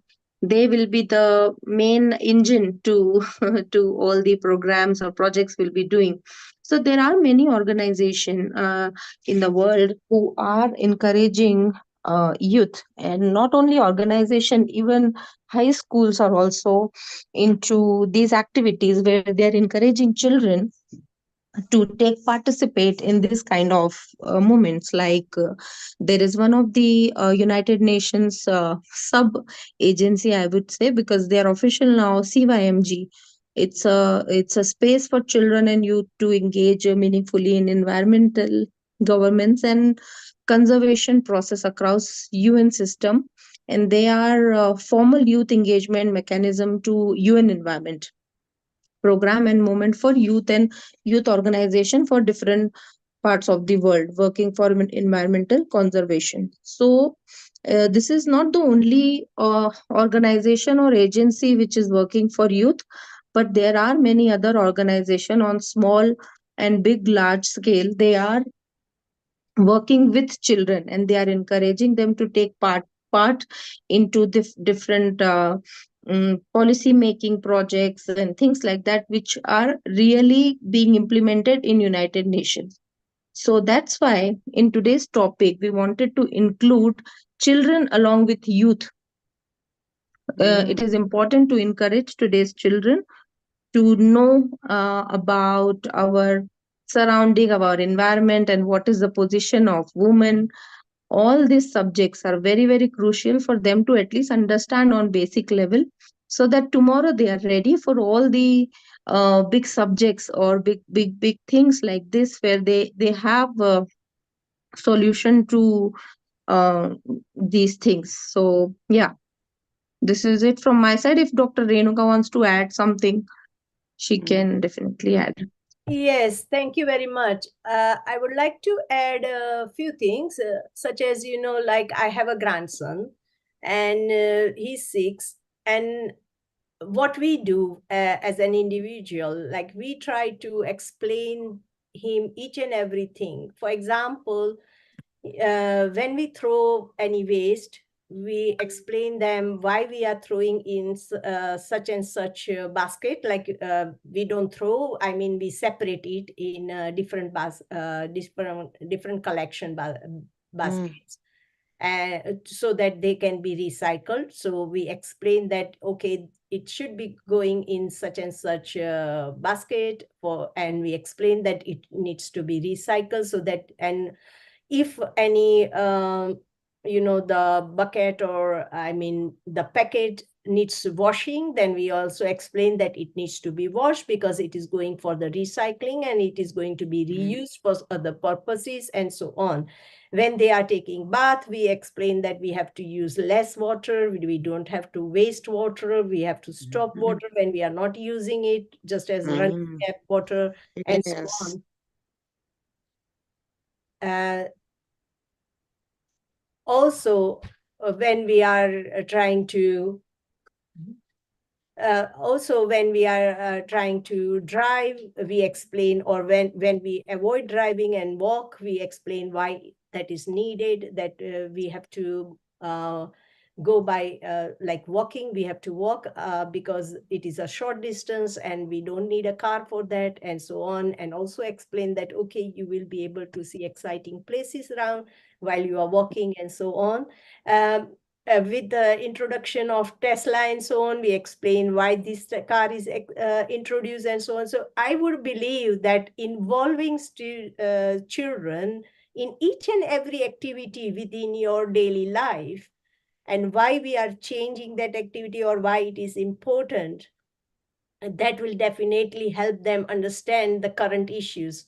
Of course, for that, parents will have to be quite vigilant about what is going on and how they can impart that story without frightening or without imposing any serious, I mean, of course, it should be serious, but not severe impact on the childhood while they are still learning about things. And schools must be also playing an important role in introducing all SDGs or all the activities that are needed, especially in 4 or 5 areas which are very important, such as transport, water, energy, waste, and so on. These things are very important and they should be considering in their curriculum. At the same time, soft skills like leadership and also compassion, empathy, treating people equal, and appreciating diversity, appreciating inclusivity, and helping each other. These are few, again, soft skills which are very important, and we should raise children with such quality and characteristics. And very, very important is that we should not put them into competitive atmosphere. Here also, we are trying to be as complementary to each other as we can, rather than competing each other. So I think that is also very important, that we make our children comfortable and also complement to each other. Also, they should be given some what you say, space to express their own opinions, because traditionally we think that, okay, the child is not young enough and we never allow them to suggest anything or never take their advice, and so on. And in a very safe environment, I think we should encourage some leadership in them, critical thinking in them, and so on. So these are a few things. We have plenty of SDG for kids. Plenty of books are out there. Also, Alaya Rathod, who was with us, she has made 2 books on these environment, climate change, and so on. And you can get in touch with her. But there is a very big group for Gsfn in Turkey who are leading on this. They have SDGs for kids, like a course to train the teachers.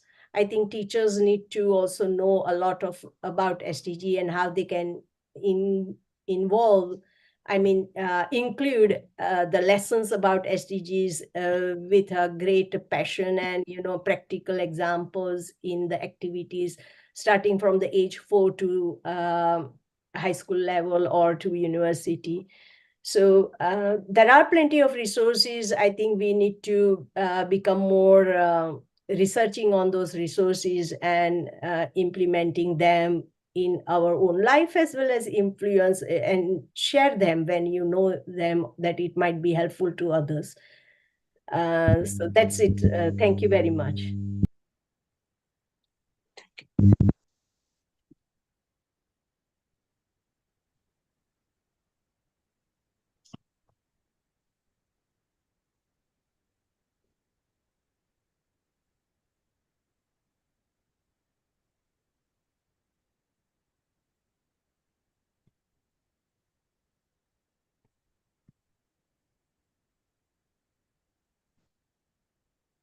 I think there are two comments. One is from Abdul Ghaffar Sola about a group of related NGOs shall come together in their country for youth empowerment. This will allow for effective and efficiency, most especially breaking the political barriers.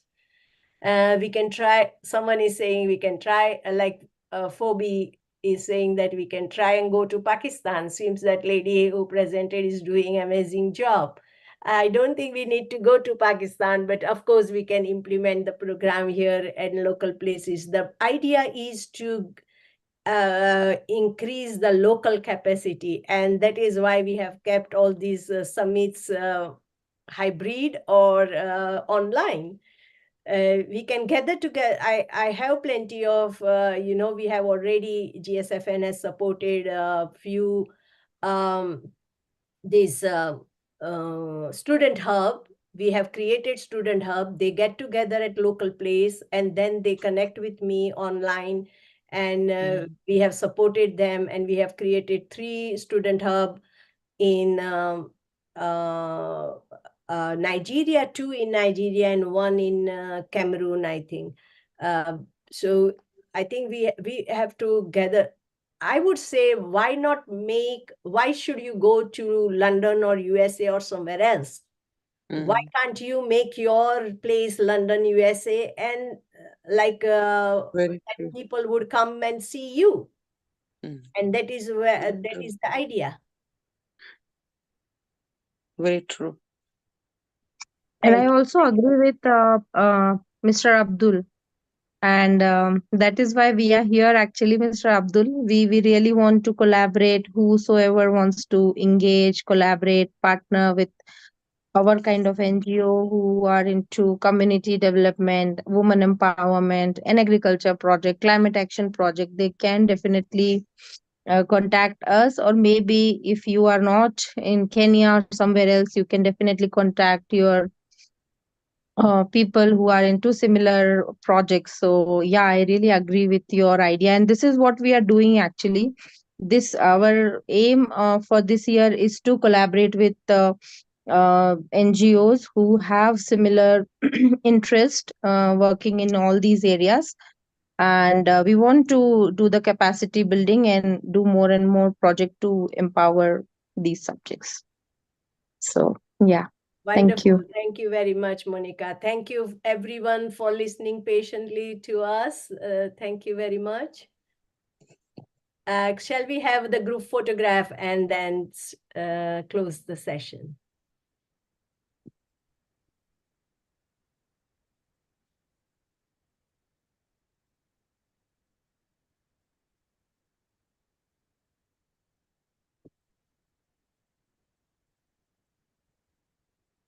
I'm waiting for others to open their camera.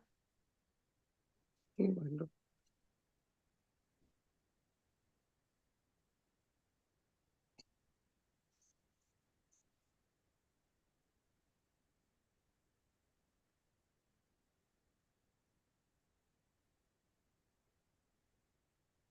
Okay. Okay. 3, 2, 1. All right. And I will, yes, I think we are accommodated today in just one screen. Yes. All right. Thank you very much. All the photographs are already on the web pages, and so you can look at it. I will stop recording now.